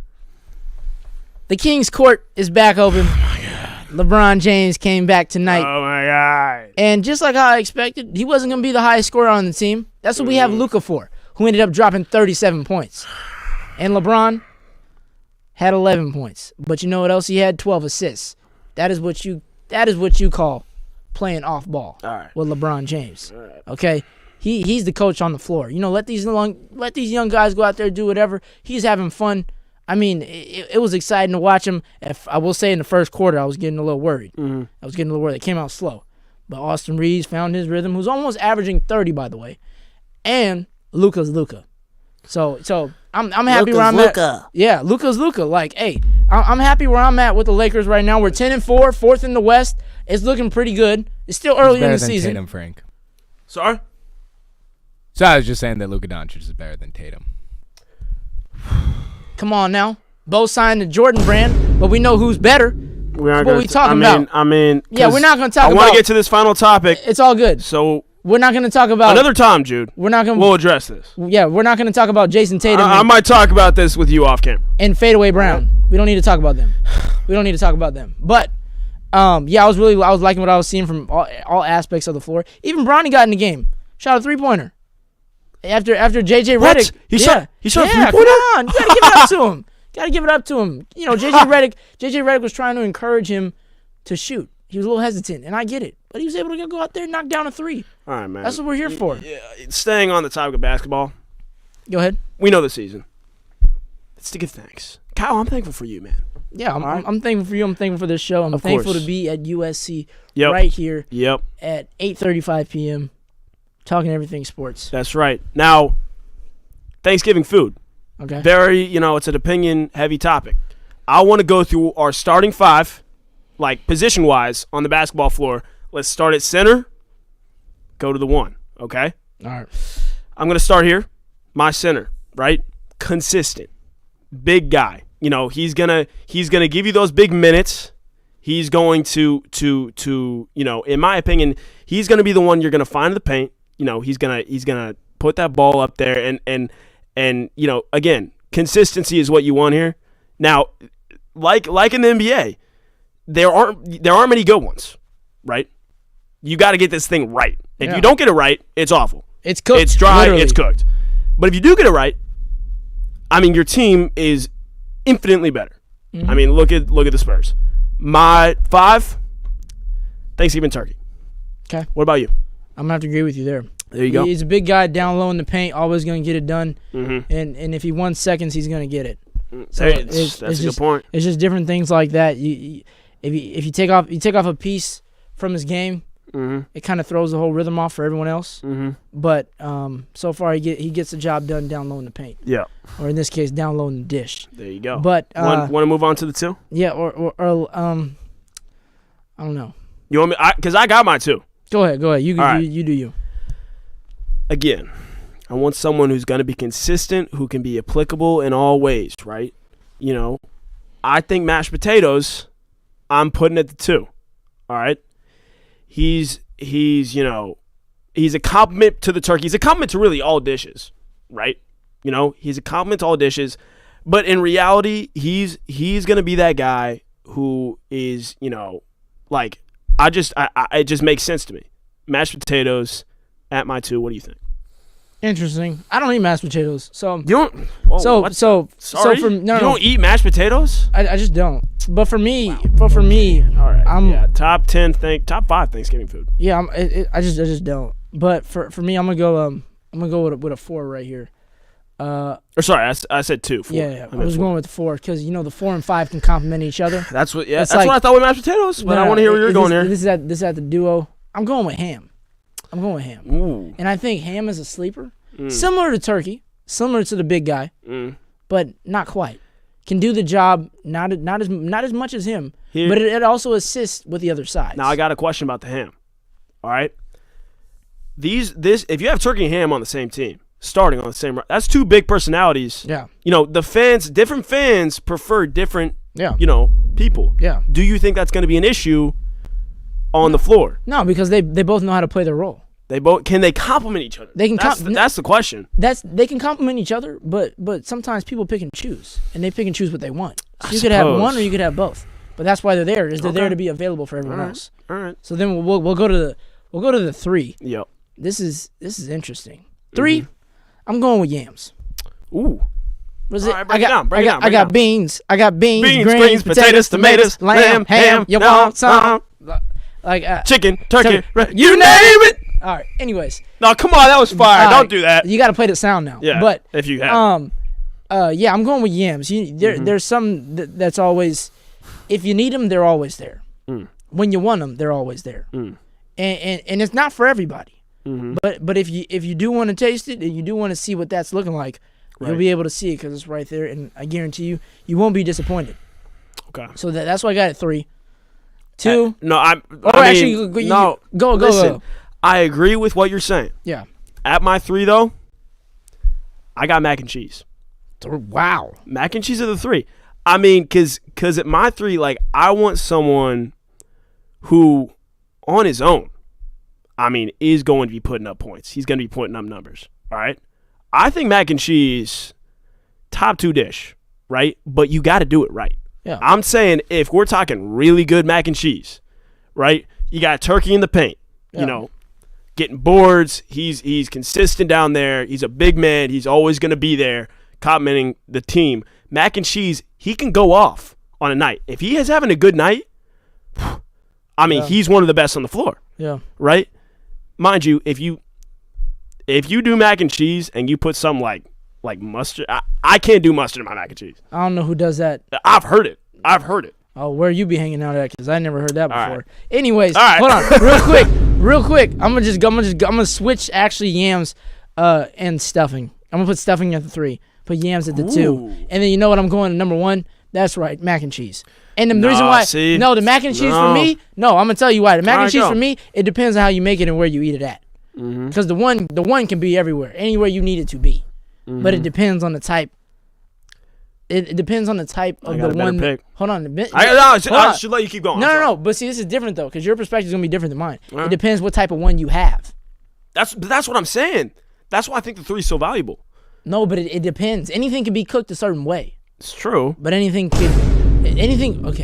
be cooked a certain way, but it just depends what it is. At my 1 though, I'm looking for someone who's versatile, who literally can compliment every single dish. Who's at my 1? Mac and cheese can gravy. Gravy's at my 1. Oh no, man! What? You can put gravy on anything. Gravy's on the bench. You can put gravy. Gravy's on the bench. Gravy's on the bench, bro. Oh, I'm on sorry. The bench. Gravy on mashed potatoes. Gravy on a turkey. Gravy on ham. You can put gravy anywhere. He's gonna compliment every single dish. That's why I wanted my 1. No. He's going to spread mac and cheese can do that too. He's gonna he's gonna be dishing the ball. Mac and cheese can literally do. Bro, you aren't gonna eat mac and cheese. Mac and cheese is a good standalone dish. But it can be with everything else. But you aren't gonna. I mean, if I'm with my fork and I'm saying, okay, do I want gravy and turkey, or do I want turkey and mac and cheese on the same bite? I'm putting gravy in. Can you put gravy on vegetables? It's been done. It's been done, but I guarantee you it doesn't taste good. Can you put mac and cheese on vegetables? You can put it next to it. You could put it. Hey, but like this is what I'm saying. Come on. Gravy complements everything. At 2, I have stuffing.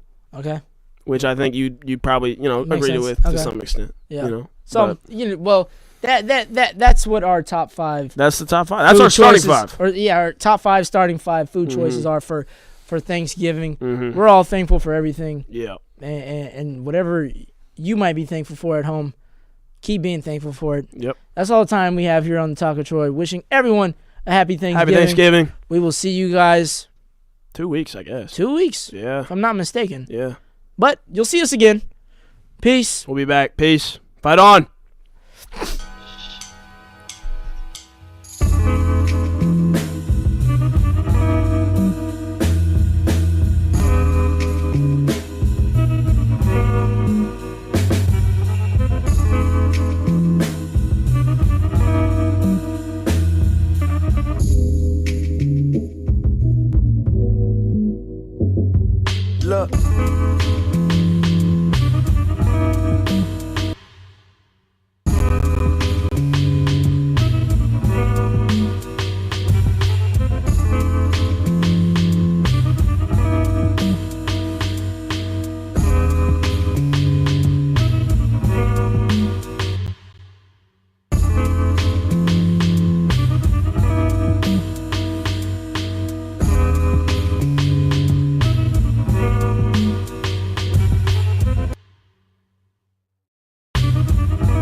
and welcome back to your C Block here on the Talk of Troy in a new location, or not new location, but we're back on the C Block, been on the B Block for the past few weeks, so it's kind of a new here, but back to exactly where we started, and it's a beautiful time. It's a week where USC football won. Their playoff hopes are still alive. Very much alive. Obviously, there's a lot to go over. There's a lot to look forward to, but in the rain, we were at the game. One of the craziest games I've ever been to. The sun was shining towards the end. It's a beautiful day now that USC won, and the Iowa Hawkeyes went down in a battle of the trenches. What were you saying? I mean, I think looking back at the past 4 years, the Lincoln Riley time at USC, this is one of the biggest wins he's ever pulled off. I mean, what they saw going into the second half, down 21-10, going down as much as they were down, they're down 14-0, and coming back like that, shutting a team out like in the second half like they did, playing a game that went the exact script of how Iowa could have wanted it to go.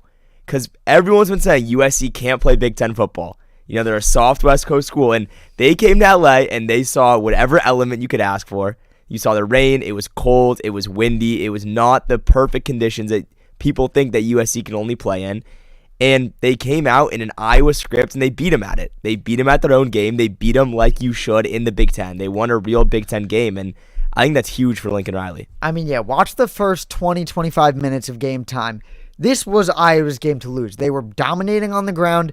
They were stopping our receivers from really doing much. Mayava did not look comfortable in the pocket.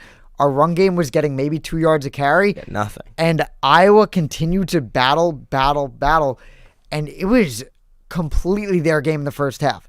Now, I do want to mention there's a lot of controversy on social media about the refs. They were saying that the broadcasters were on USC side. Oh my God. I would like to go. To go out and say the refs were as bad against USC. Yeah, they were terrible against USC. We forced a fumble, and they call a hold down the field that was fully made up. I have yet to see that fumble on any social media, or not that fumble. I have yet to see that holding call. No, I would love to see that replay.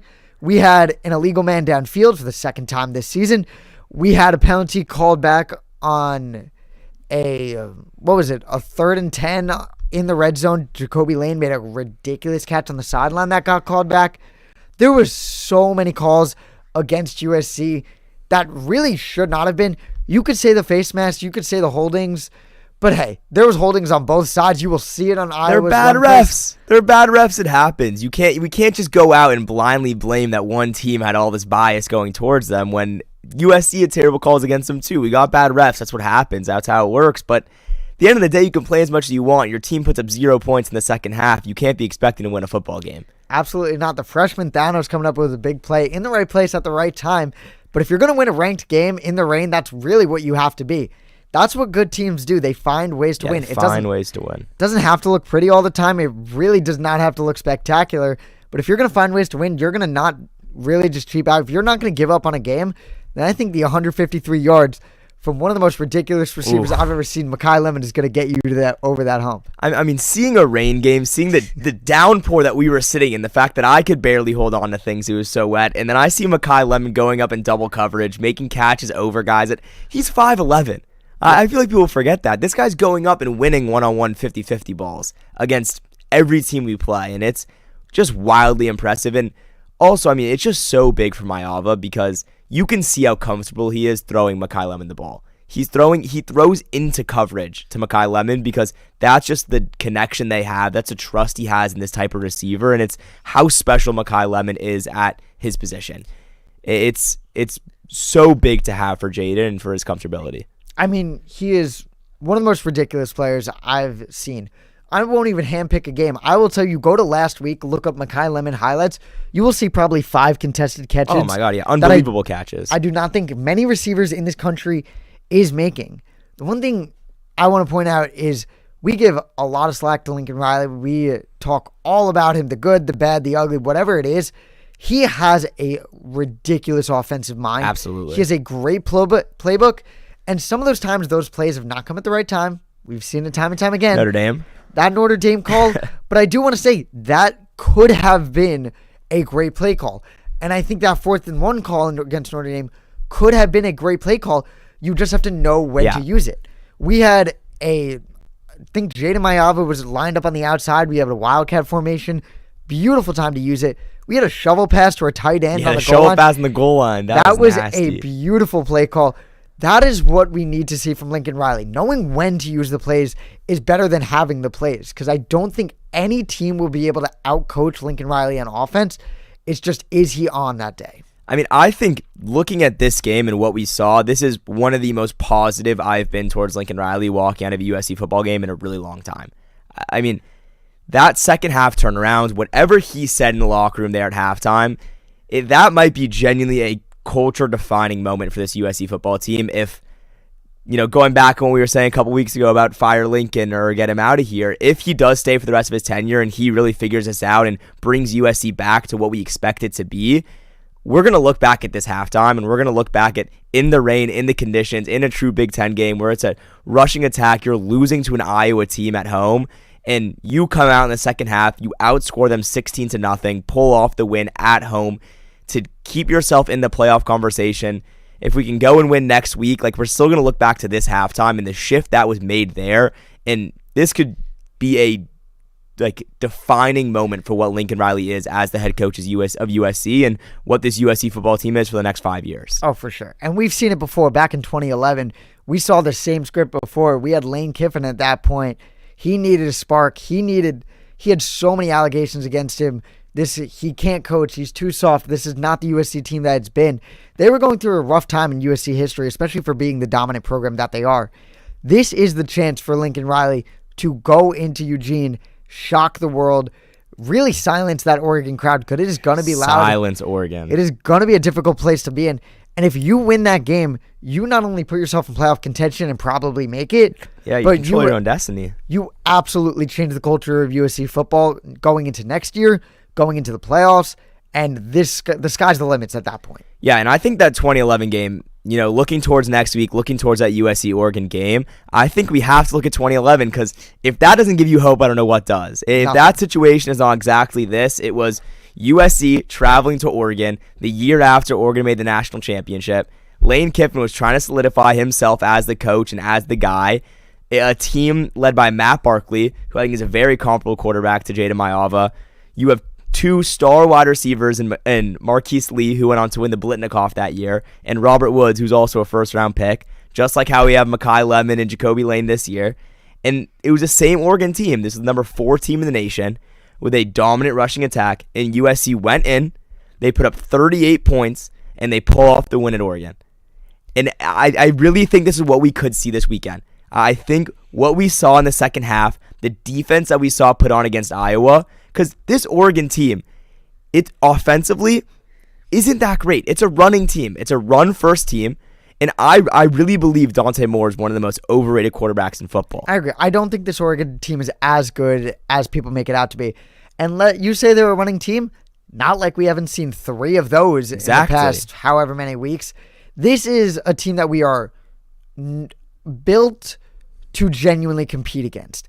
We do not have the greatest secondary, but we do have a good front 7, and I will stand on that. We have a very, very comparable offense where if they're going to put up points, we are going to match them. This game is on the hands of the defense. It is 55 degrees, beautifully sunny in Eugene for this Saturday game. This is how the weather was not with us for the Iowa game. This is USC weather. This is not Oregon weather. They get their advantage the same way Notre Dame does from the rain and playing in that environment. We get our advantage from being in a sunny game where our offense can trust Jaden Mayava and let him throw the ball around. This is one of the best passing offenses in college football.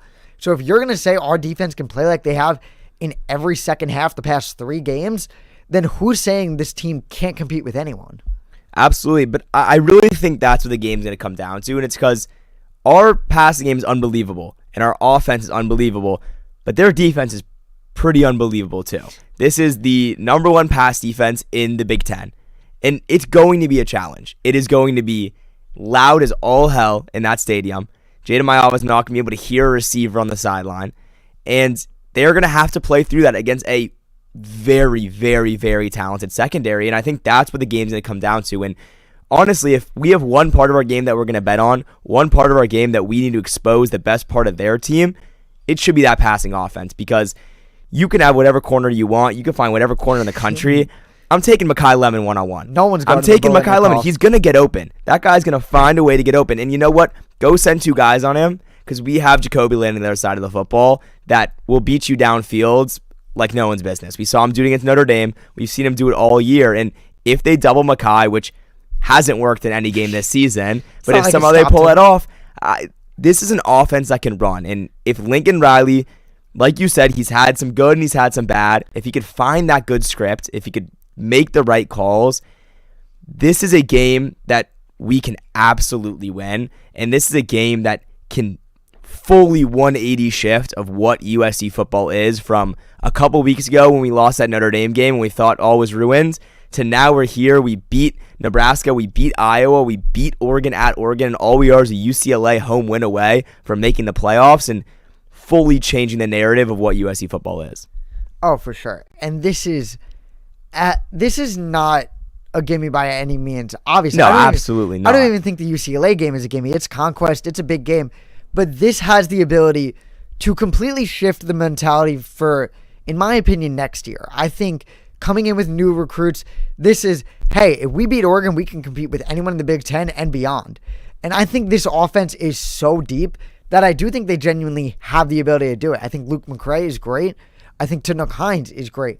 And I think if you open up that passing offense, then who says King Miller can't have a great day like he has for a few times? And Wayman Jordan was practicing Tuesday. He was in pads and practicing. I will say I did see that they are not going to play him. I could be wrong. Was that official? Okay. I don't know that it's official, but I did see Lincoln Riley went out and said that they are not going to play him. Now that could be made up. Having him back would be a huge difference maker if he holds on to the ball. That is. Yes, he definitely needs to hold on to the ball. But I mean, if we could bring in that in the passing attack, his ability to catch the ball out of the backfield would be huge. But it's definitely not the easiest game to win. This is definitely no guarantee. I mean, Vegas has it. I think Oregon minus 9.5 was the last I checked. But with what we've been seeing, I mean, it's hard not to get positive. It's hard not to get excited. It's hard not to expect USC to go in and put up that type of performance. But I also think it's really going to come down to is they got to come out fast. You can't let that Oregon crowd get loud. You can't let them get to the momentum at all, because we did that against Iowa. Iowa fully had the momentum. Iowa had the lead. Iowa had the game, and we had to come back. But that's a home game against an Iowa team. This is an away game at Oregon against a top, what are they, the 7th team in the country. You can't go down early. You can't start behind. You can't give them the lead. We're not going to climb out of a big hole. They have to come out fast. Get the ball. Go out there, win the toss, get the ball, go down the field, score a touchdown. Let's get after it early. It's what we did against Notre Dame and kind of fell off there. But what happened when you get the early start, that's where we have a chance to upset these games. And when you're pulling off a huge upset like this, it's what you have to do.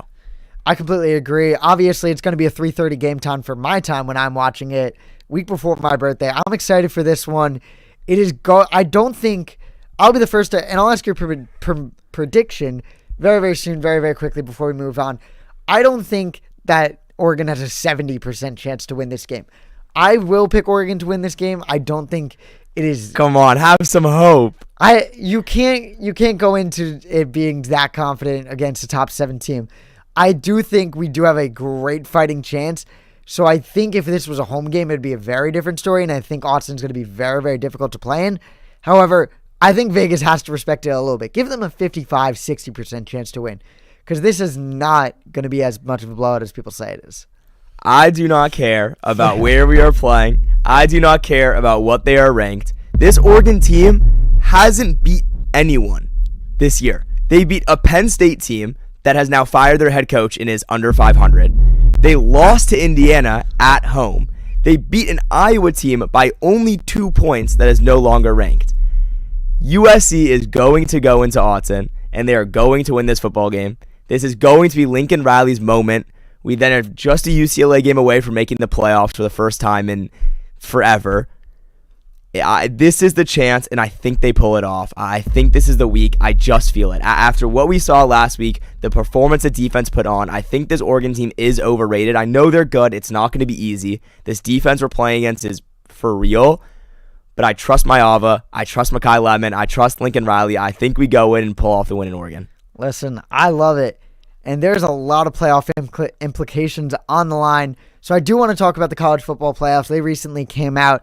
I believe it was yesterday that they came out. Yeah, yesterday. So I had something I wanted to talk about. You're going to see a lot of teams on here that are very, very questionable. I do think there's a lot of things wrong with this college football playoffs. Oh, I completely agree. We won't get into that. The one thing that I'd want to talk about is a little bit in the bottom of that top 25. Missouri, Tennessee. Both on the bracket, both should not be. There is no reason that this SEC bias should be apparent. They are no better than the Big Ten. I won't have that argument right here, right now. I don't think you could put them 1A, 1B in terms of best conference, but there is not that big of a jump that the SEC bias should be as bad as it is. We're going to go through Missouri's schedule. Their wins: Auburn, UMass, Mississippi State, South Carolina, Louisiana, Kansas, Central Arkansas.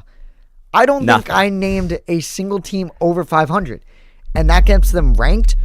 There is no reason, and you're going to say, oh, all these SEC teams have better wins. They have ranked wins. Guess what? Their ranked wins of why Alabama is still at number 10, why Oklahoma, Texas A&M are as high as they are, whatever it is, their ranked wins are against a Mississippi or against a Tennessee that is ranked for no reason. So I don't understand why you can say to me with a straight face that a win against the top 20, quotes, Tennessee should be any better than a win against an apparently unranked Nebraska. Yeah, I mean, look at Vanderbilt. Vanderbilt's the same thing. I'm not saying Vanderbilt should be unranked, but they're the number 14 team in the country. Their quote-unquote ranked wins so far this year were against number 11 South Carolina, who is no longer ranked, against number 10 LSU, who is no longer ranked, and against number 15 Missouri, who shouldn't be ranked. I mean, it definitely is pushing it. It's definitely getting to a point where it's, oh, they're the SEC, and they deserve to be ranked higher, because why should Vanderbilt be above SC? We have ranked wins. We beat ranked teams. And our losses to ranked teams were even closer. They got blown out by Alabama. It just doesn't make sense to me. We've known it's a thing for so long. It kind of feels unavoidable because of just what the SEC is and how the entire country looks at them. But right now it feels excessive. Right now it feels like there's way too many examples of them being ranked too high or being ranked at all. I completely agree. I think it's really detrimental to what the college football stands for, because right now there's 1, 2, 3, 4, 5 SEC teams in the top 10. And I'm not going to make a case for any of these teams to not be in the top 10. I think they are great teams. Do I think a BYU should probably be in there? Yes. Now, the one thing I will say is the College Playoff Football Committee really takes recency into too much of an effect as it should be. I think head-to-heads should be very, very, apparent in the rankings. And I don't think recency should be as apparent as it is. I think I don't know, 11-1 team that loses in the last week of a season, if they have a better resume, if they are a better team, just because they lose in week 12, regardless if a team lost in week 3, that does not mean they should be left out of the college football playoff or drop anymore. I think head-to-head should absolutely be in every single person's rankings, regardless of what team you are a fan of, regardless of what happens. Football games are played on the field, and if you have two teams, say a Miami and a Notre Dame get one spot ahead of each other. If Miami ever jumps Notre Dame, and they were in front of them for a long time when they had the same record, these games are played on the field. It should stay that way. And if you don't want to actually value these games, then I don't blame you for not scheduling them. I mean, what do you think? So this isn't as much, I guess, direct head-to-head, but I feel like people kind of relate this head-to-head as if, you beat one team, then that team beat the other team you're talking about. You see what I'm saying? And so my question is we're looking at Bama. Bama, week 1, loses to Florida State. At the time, it looked like, yeah, Florida State's going to be a top 10 team in the country. That's a normal loss. And now we're looking at Florida State like how they actually are. And there are a lot of teams in the top 25 that then beat Florida State. Do you think that should give those teams advantage over Alabama? No, I don't think that. I think that loss should be counted for a little bit worse than to say a loss to a ranked team or to a top 30 team, because it was a very, very bad loss, especially now. So I think you should still take that into account. However, it is not the same as saying, oh, these two teams did play each other and they did have an outcome. That should be equated for. It is not like the Giants beat the whoever, so they who beat whoever, so now the Giants are better than the Bills. It doesn't work like that, because then this Giants are lineup, the best team in football. Exactly. Because now this lineup would go hours and hours, and Western Michigan beat Florida State, or whoever beat Florida State.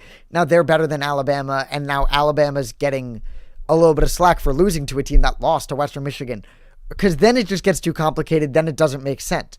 But I'm saying you have two ranked teams that play each other on the field.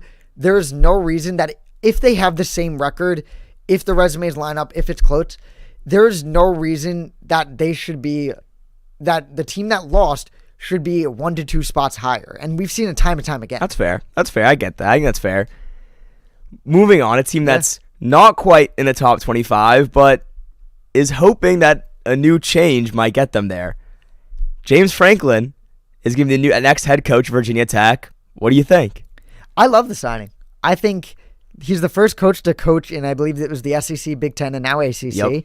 I think it was a great signing. I don't think Franklin is a bad coach. I think he's a very great coach. I think he's a phenomenal recruiter, which is what Virginia Tech needs. That's what you're really going to see, is how many guys are going to flip and go to Virginia Tech. I mean, they're already decommitting from Penn State. We already seen a few. We've seen it. They have a few Penn State commits, now decommits, who are visiting Virginia Tech now.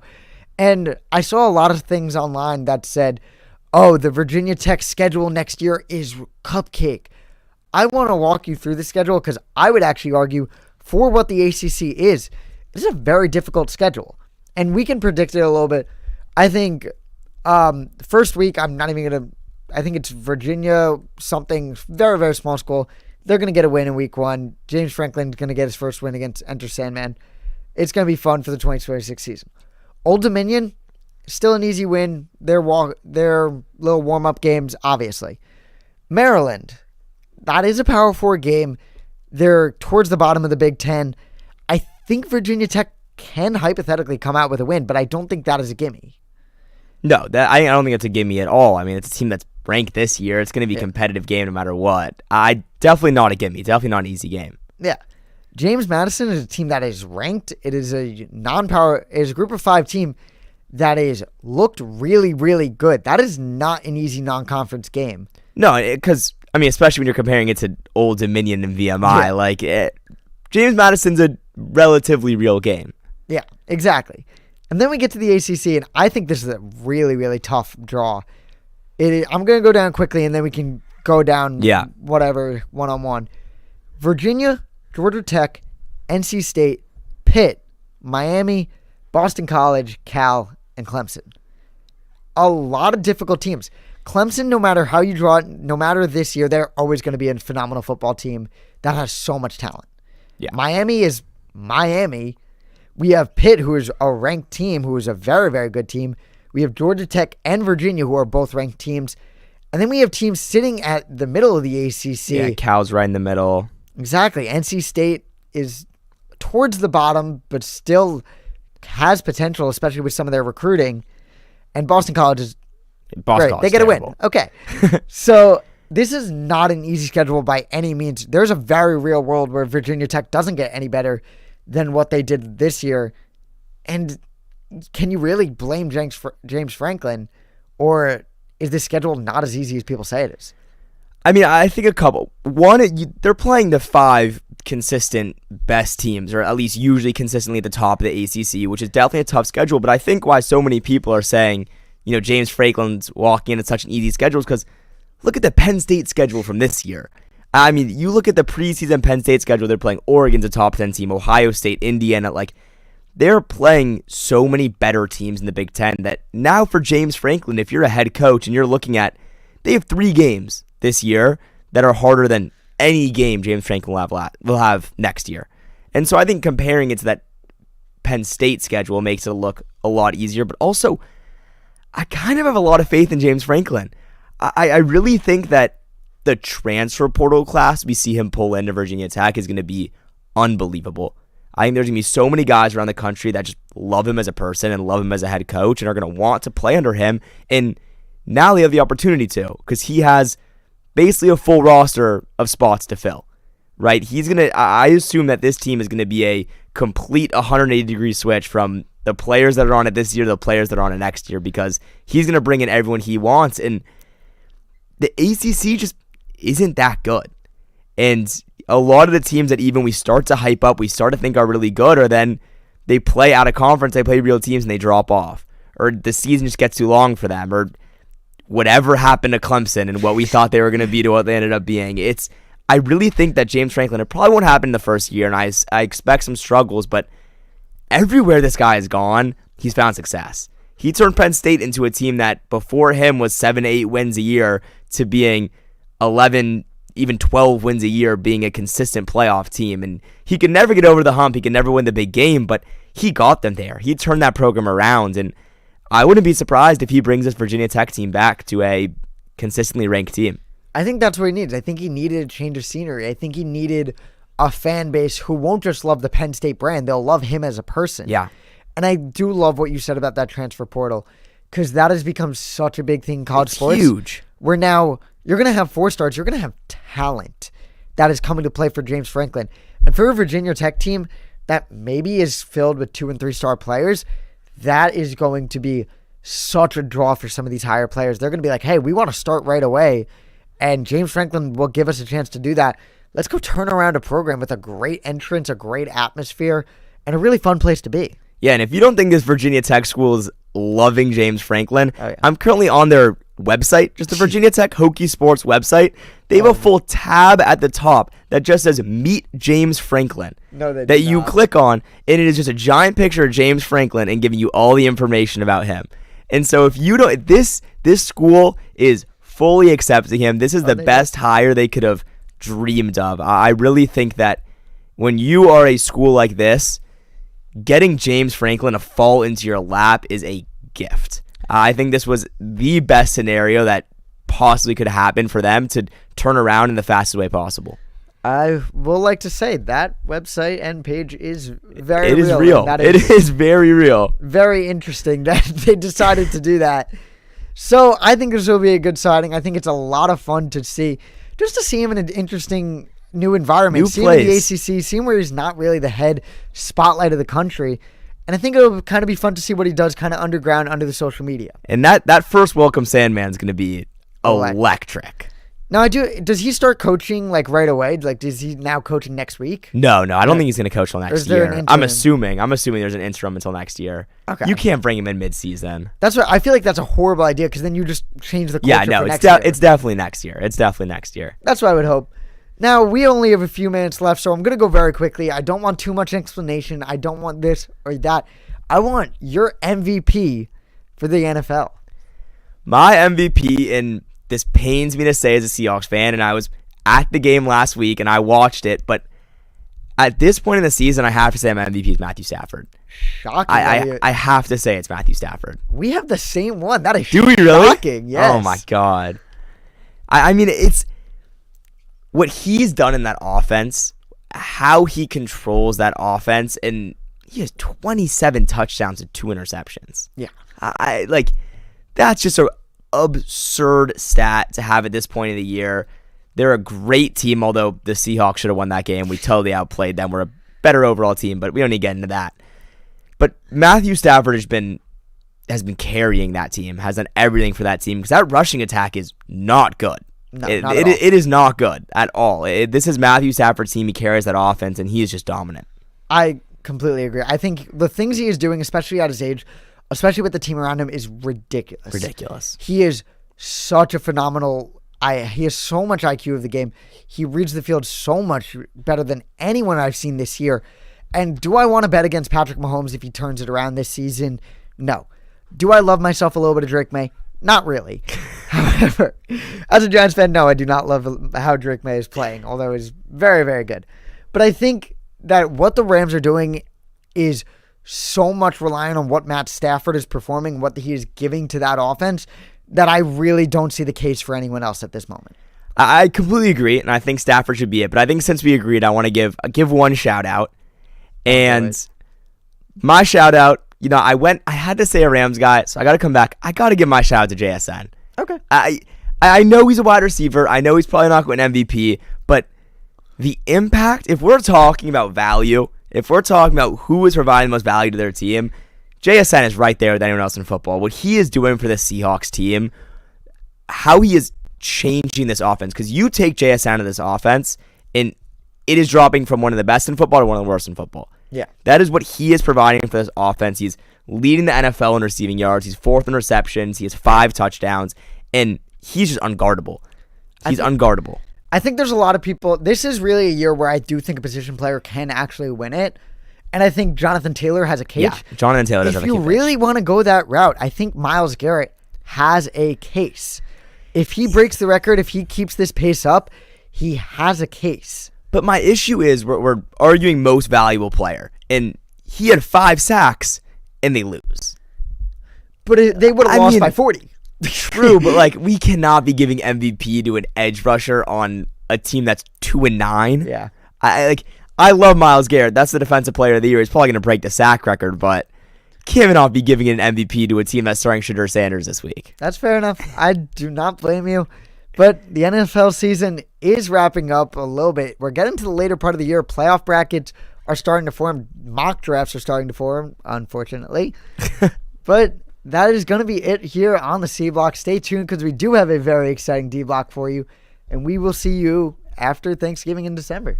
Beat the Ducks.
Talker Troy, what's going on?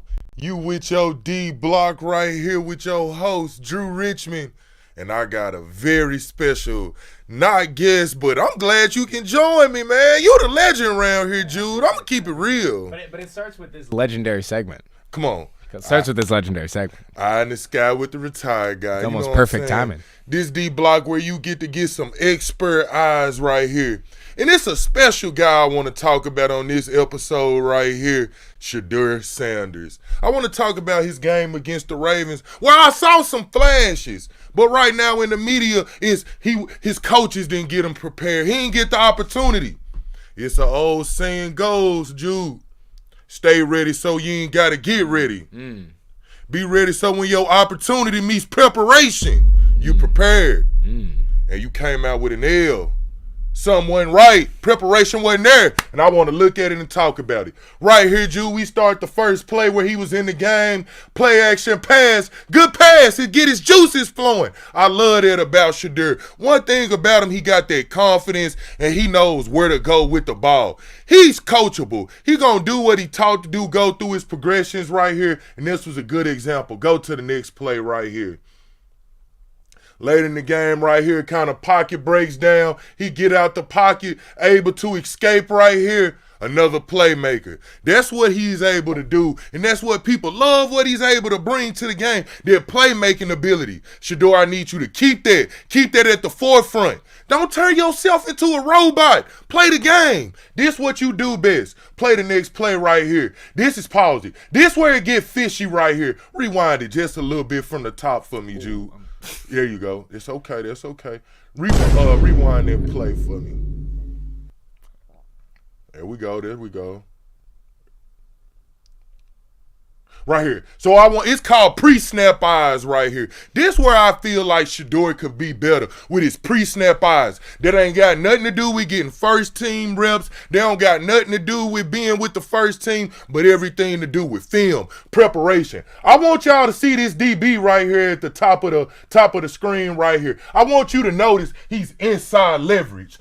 That's a little scary to me as a cornerback, even as a receiver right here, to call that out. That could be a corner blitz right here. That's something I want them able to see. When you ever seen them quarterbacks go there, hey, Omaha! There's reading the play right here. I didn't see Shedeur reading the play. I don't see his eyes surveying the field. That's where he can get better. Knowing your play, you know your offense. Be confident in knowing your offense, but now you want to go out there and see what the defense doing. And I think that's where Shedeur can get better the next week, identifying what the defense is doing. And that comes from film. Play to play right here. He see cornerback, come pause it right here. I want us to see as well. Shedeur had time right here, but also I noticed he get locked in on a receiver. If you rewind it right here, as these guys are coming, he got some guys getting open at the top of the screen right here, but he missed them. Not being able to recognize what's going on defense and realizing your hot man. You know your plays, you know your reads, but when the defense give you something different, get that ball out. And I don't see him doing it right here. Takes a sack where I feel like he could have got the ball out to a hot man. We got another play right here. I want to play this play right here. This is where I think he could get better with ball placement. Good out route right here to Jerry Jeudy. I mean, it was still a contested throw, but I want to see him get it to that outside shoulder where Jerry can put them hands up and try to get to that first down. I think right here, this is a play right here where he can get better with his ball placement, putting it in places where only his receiver got the chance. And that leads me to the next play. Why is it so important? Because this was a big play at the end of the game right here, and he missed the throw right here. That's why it's important. Ball placement. You got to take advantage of your plays. They call this game by blade of grass, Jude. You got a blade of grass. He missed his blade of grass right here that could have won in the game. We would have put the crown on him. Shedeur. You missed that throw right here. You missed an opportunity to be great. Play right here. Another play I want us to recognize right here. That was that interception. This was a play again where I feel like he had his eyes keyed in on the receiver. If you could go back to that play, if you could just go back, I don't know if it just started. Yeah. If you could just rewind it right here, play it.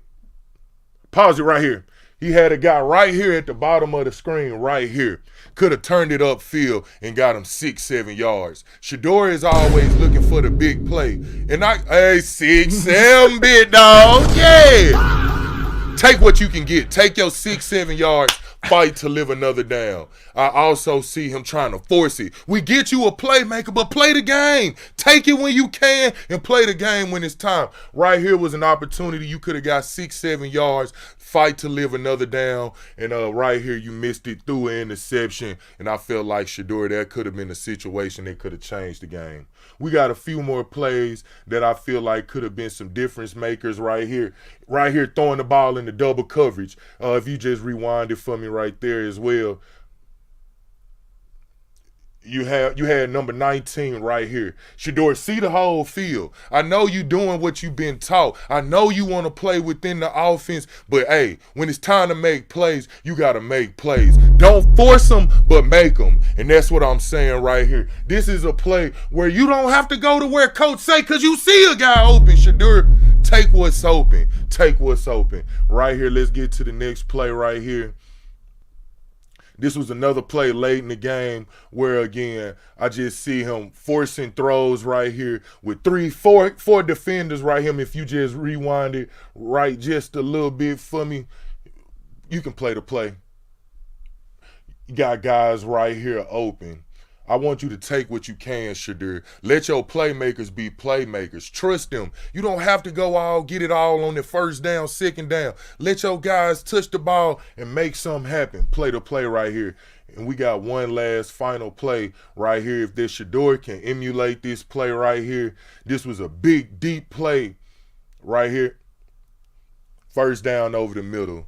When you confident, poised, and cool, you make your plays. But it's time out to put it on the coaches. Right now is the greatest opportunity to submit yourself in legacy right here, because you can take something they ain't want to give you. And if you can just make these plays better, go out there and turn those incompletions to some touchdowns, we'll see how they love you right there, boy. This has been your Eye in the Sky with the Retired Guy. Wow. I mean, does it get better than that? Does it actually get better than that? I mean, it was a rough one, Drew. It was a lot of not perfect timing. Off timing. It was looked like his rollie was ticking. But you wanted to talk about, because the narrative has been, and I have a friend who is a Browns fan. He is a very diehard Browns fan, and he was in the camp of being pissed that Shedeur was not getting first team reps at all this season. I mean, he started on the depth charts 4th during the preseason, kind of moved up with some injuries and trades, but still not getting first team reps. What do you think of that? I just don't. I've never heard of an organization that gives the second string, third string guy first team reps.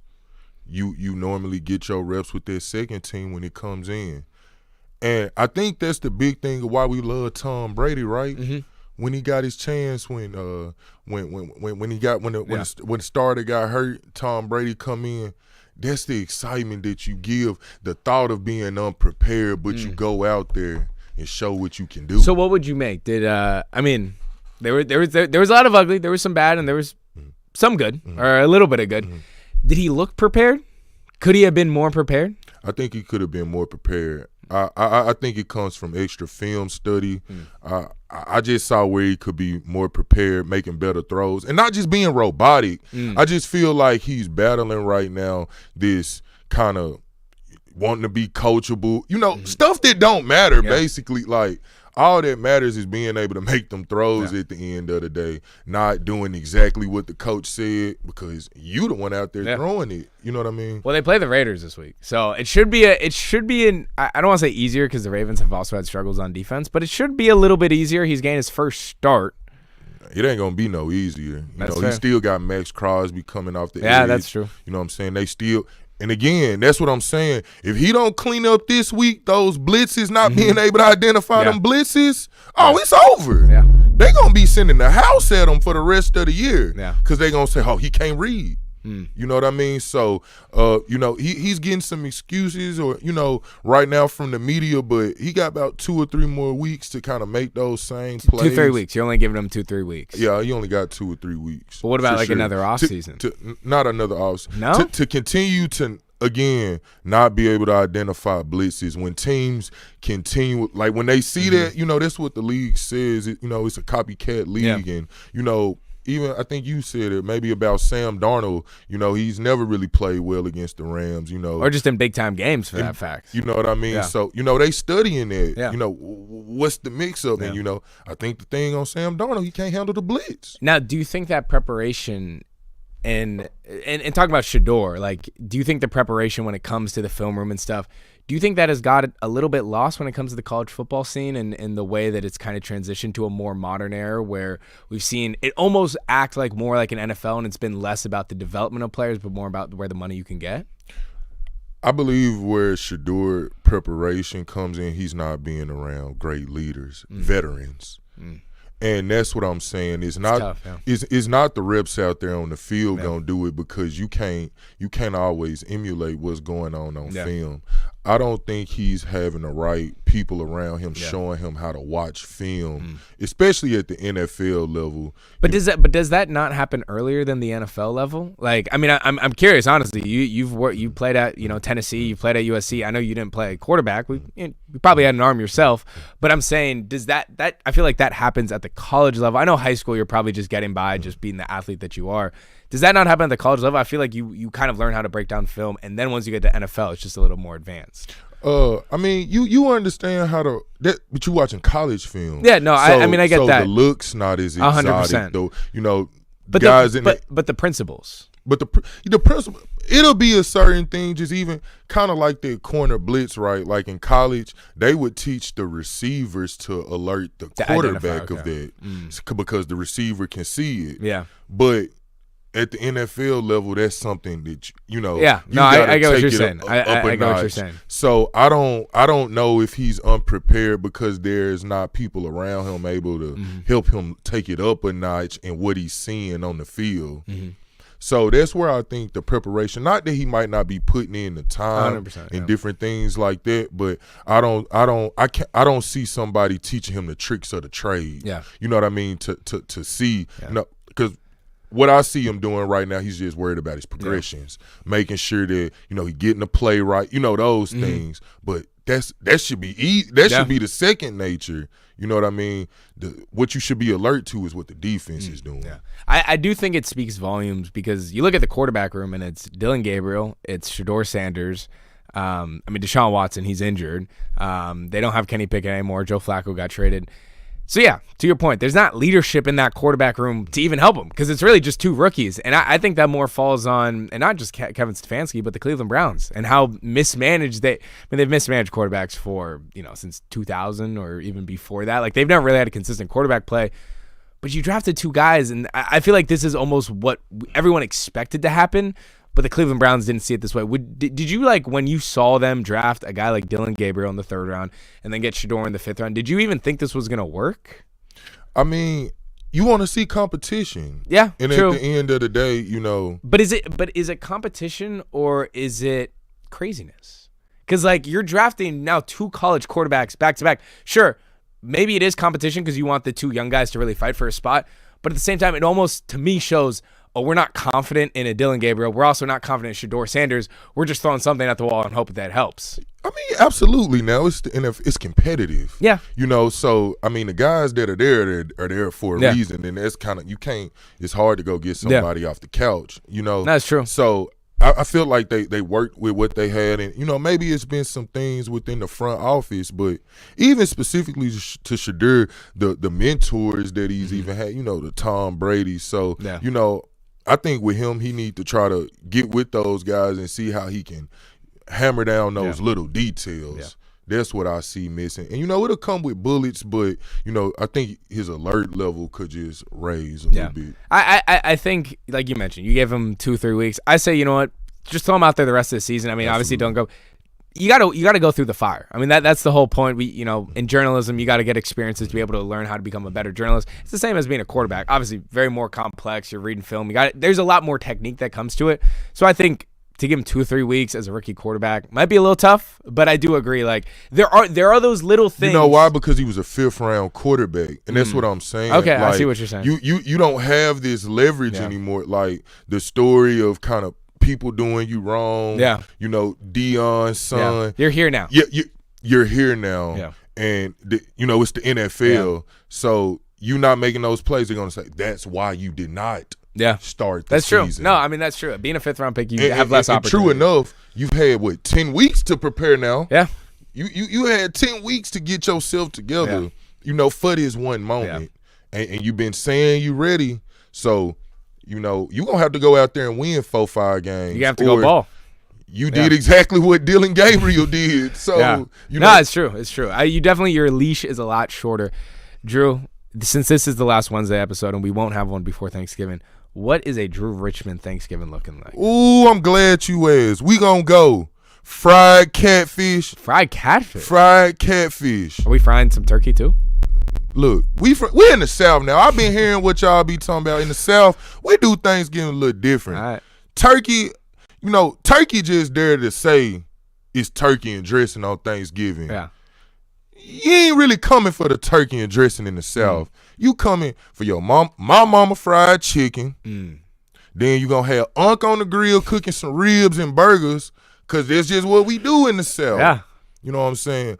Then you gonna have my mom make dressing. You feel me? We eat the dressing and the turkey, but and the ham. And I'm gonna be honest, the ham is really there for the next morning, because you gonna eat leftovers. You want to eat your ham for breakfast with your eggs and your toast. You know what I'm saying? So you're thinking ahead. You're thinking ahead with that one. That's how we do in the South. So actually, the crazy question, you've already said catfish, you said ribs, you said fried chicken, you said turkey, you said ham. What more meats are you having on the Thanksgiving table? That's what I'm saying. Look. I'm here for it. Trust me, I'm here for it. If I could have a plate just full of that, I'm good. Come on, you gotta have a variety of meat. You feel me? So you gonna go to fried chicken with your macaroni. Then you gonna double back. You gonna we gonna have maybe some baked beans there. Okay. So you gotta double back your baked beans with the ribs. Yeah. So then, what other sides? We'll have some mashed potatoes there. Gravy. You feel me? But some stuffing? Yeah. I don't know what stuffing is. I think that's you don't know what stuffing is? Yeah, that's a culture thing.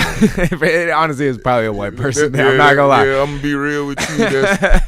That's one of y'all type of thing. Damn. So you're going baby back ribs one time, you're going fried chicken the other time, turkey the other time, and that's why he played college football. That is why he played college football right there. Because if they're feeding him like that, you got to be an O-line. Yeah, look, you gonna have to come visit me, dog. You gonna have some good old some lasagna. Yeah, you right. We gonna. I might not. I'm getting 10 pounds off one day of Thanksgiving. Oh, definitely with us. All right. Well, he's been Drew Richmond. I've been Jude Conius, and of course another great eye in the sky. And we will see you 1 week or 2 weeks from today. Back on the Wednesday show. It's been a pleasure. Appreciate y'all hanging with us.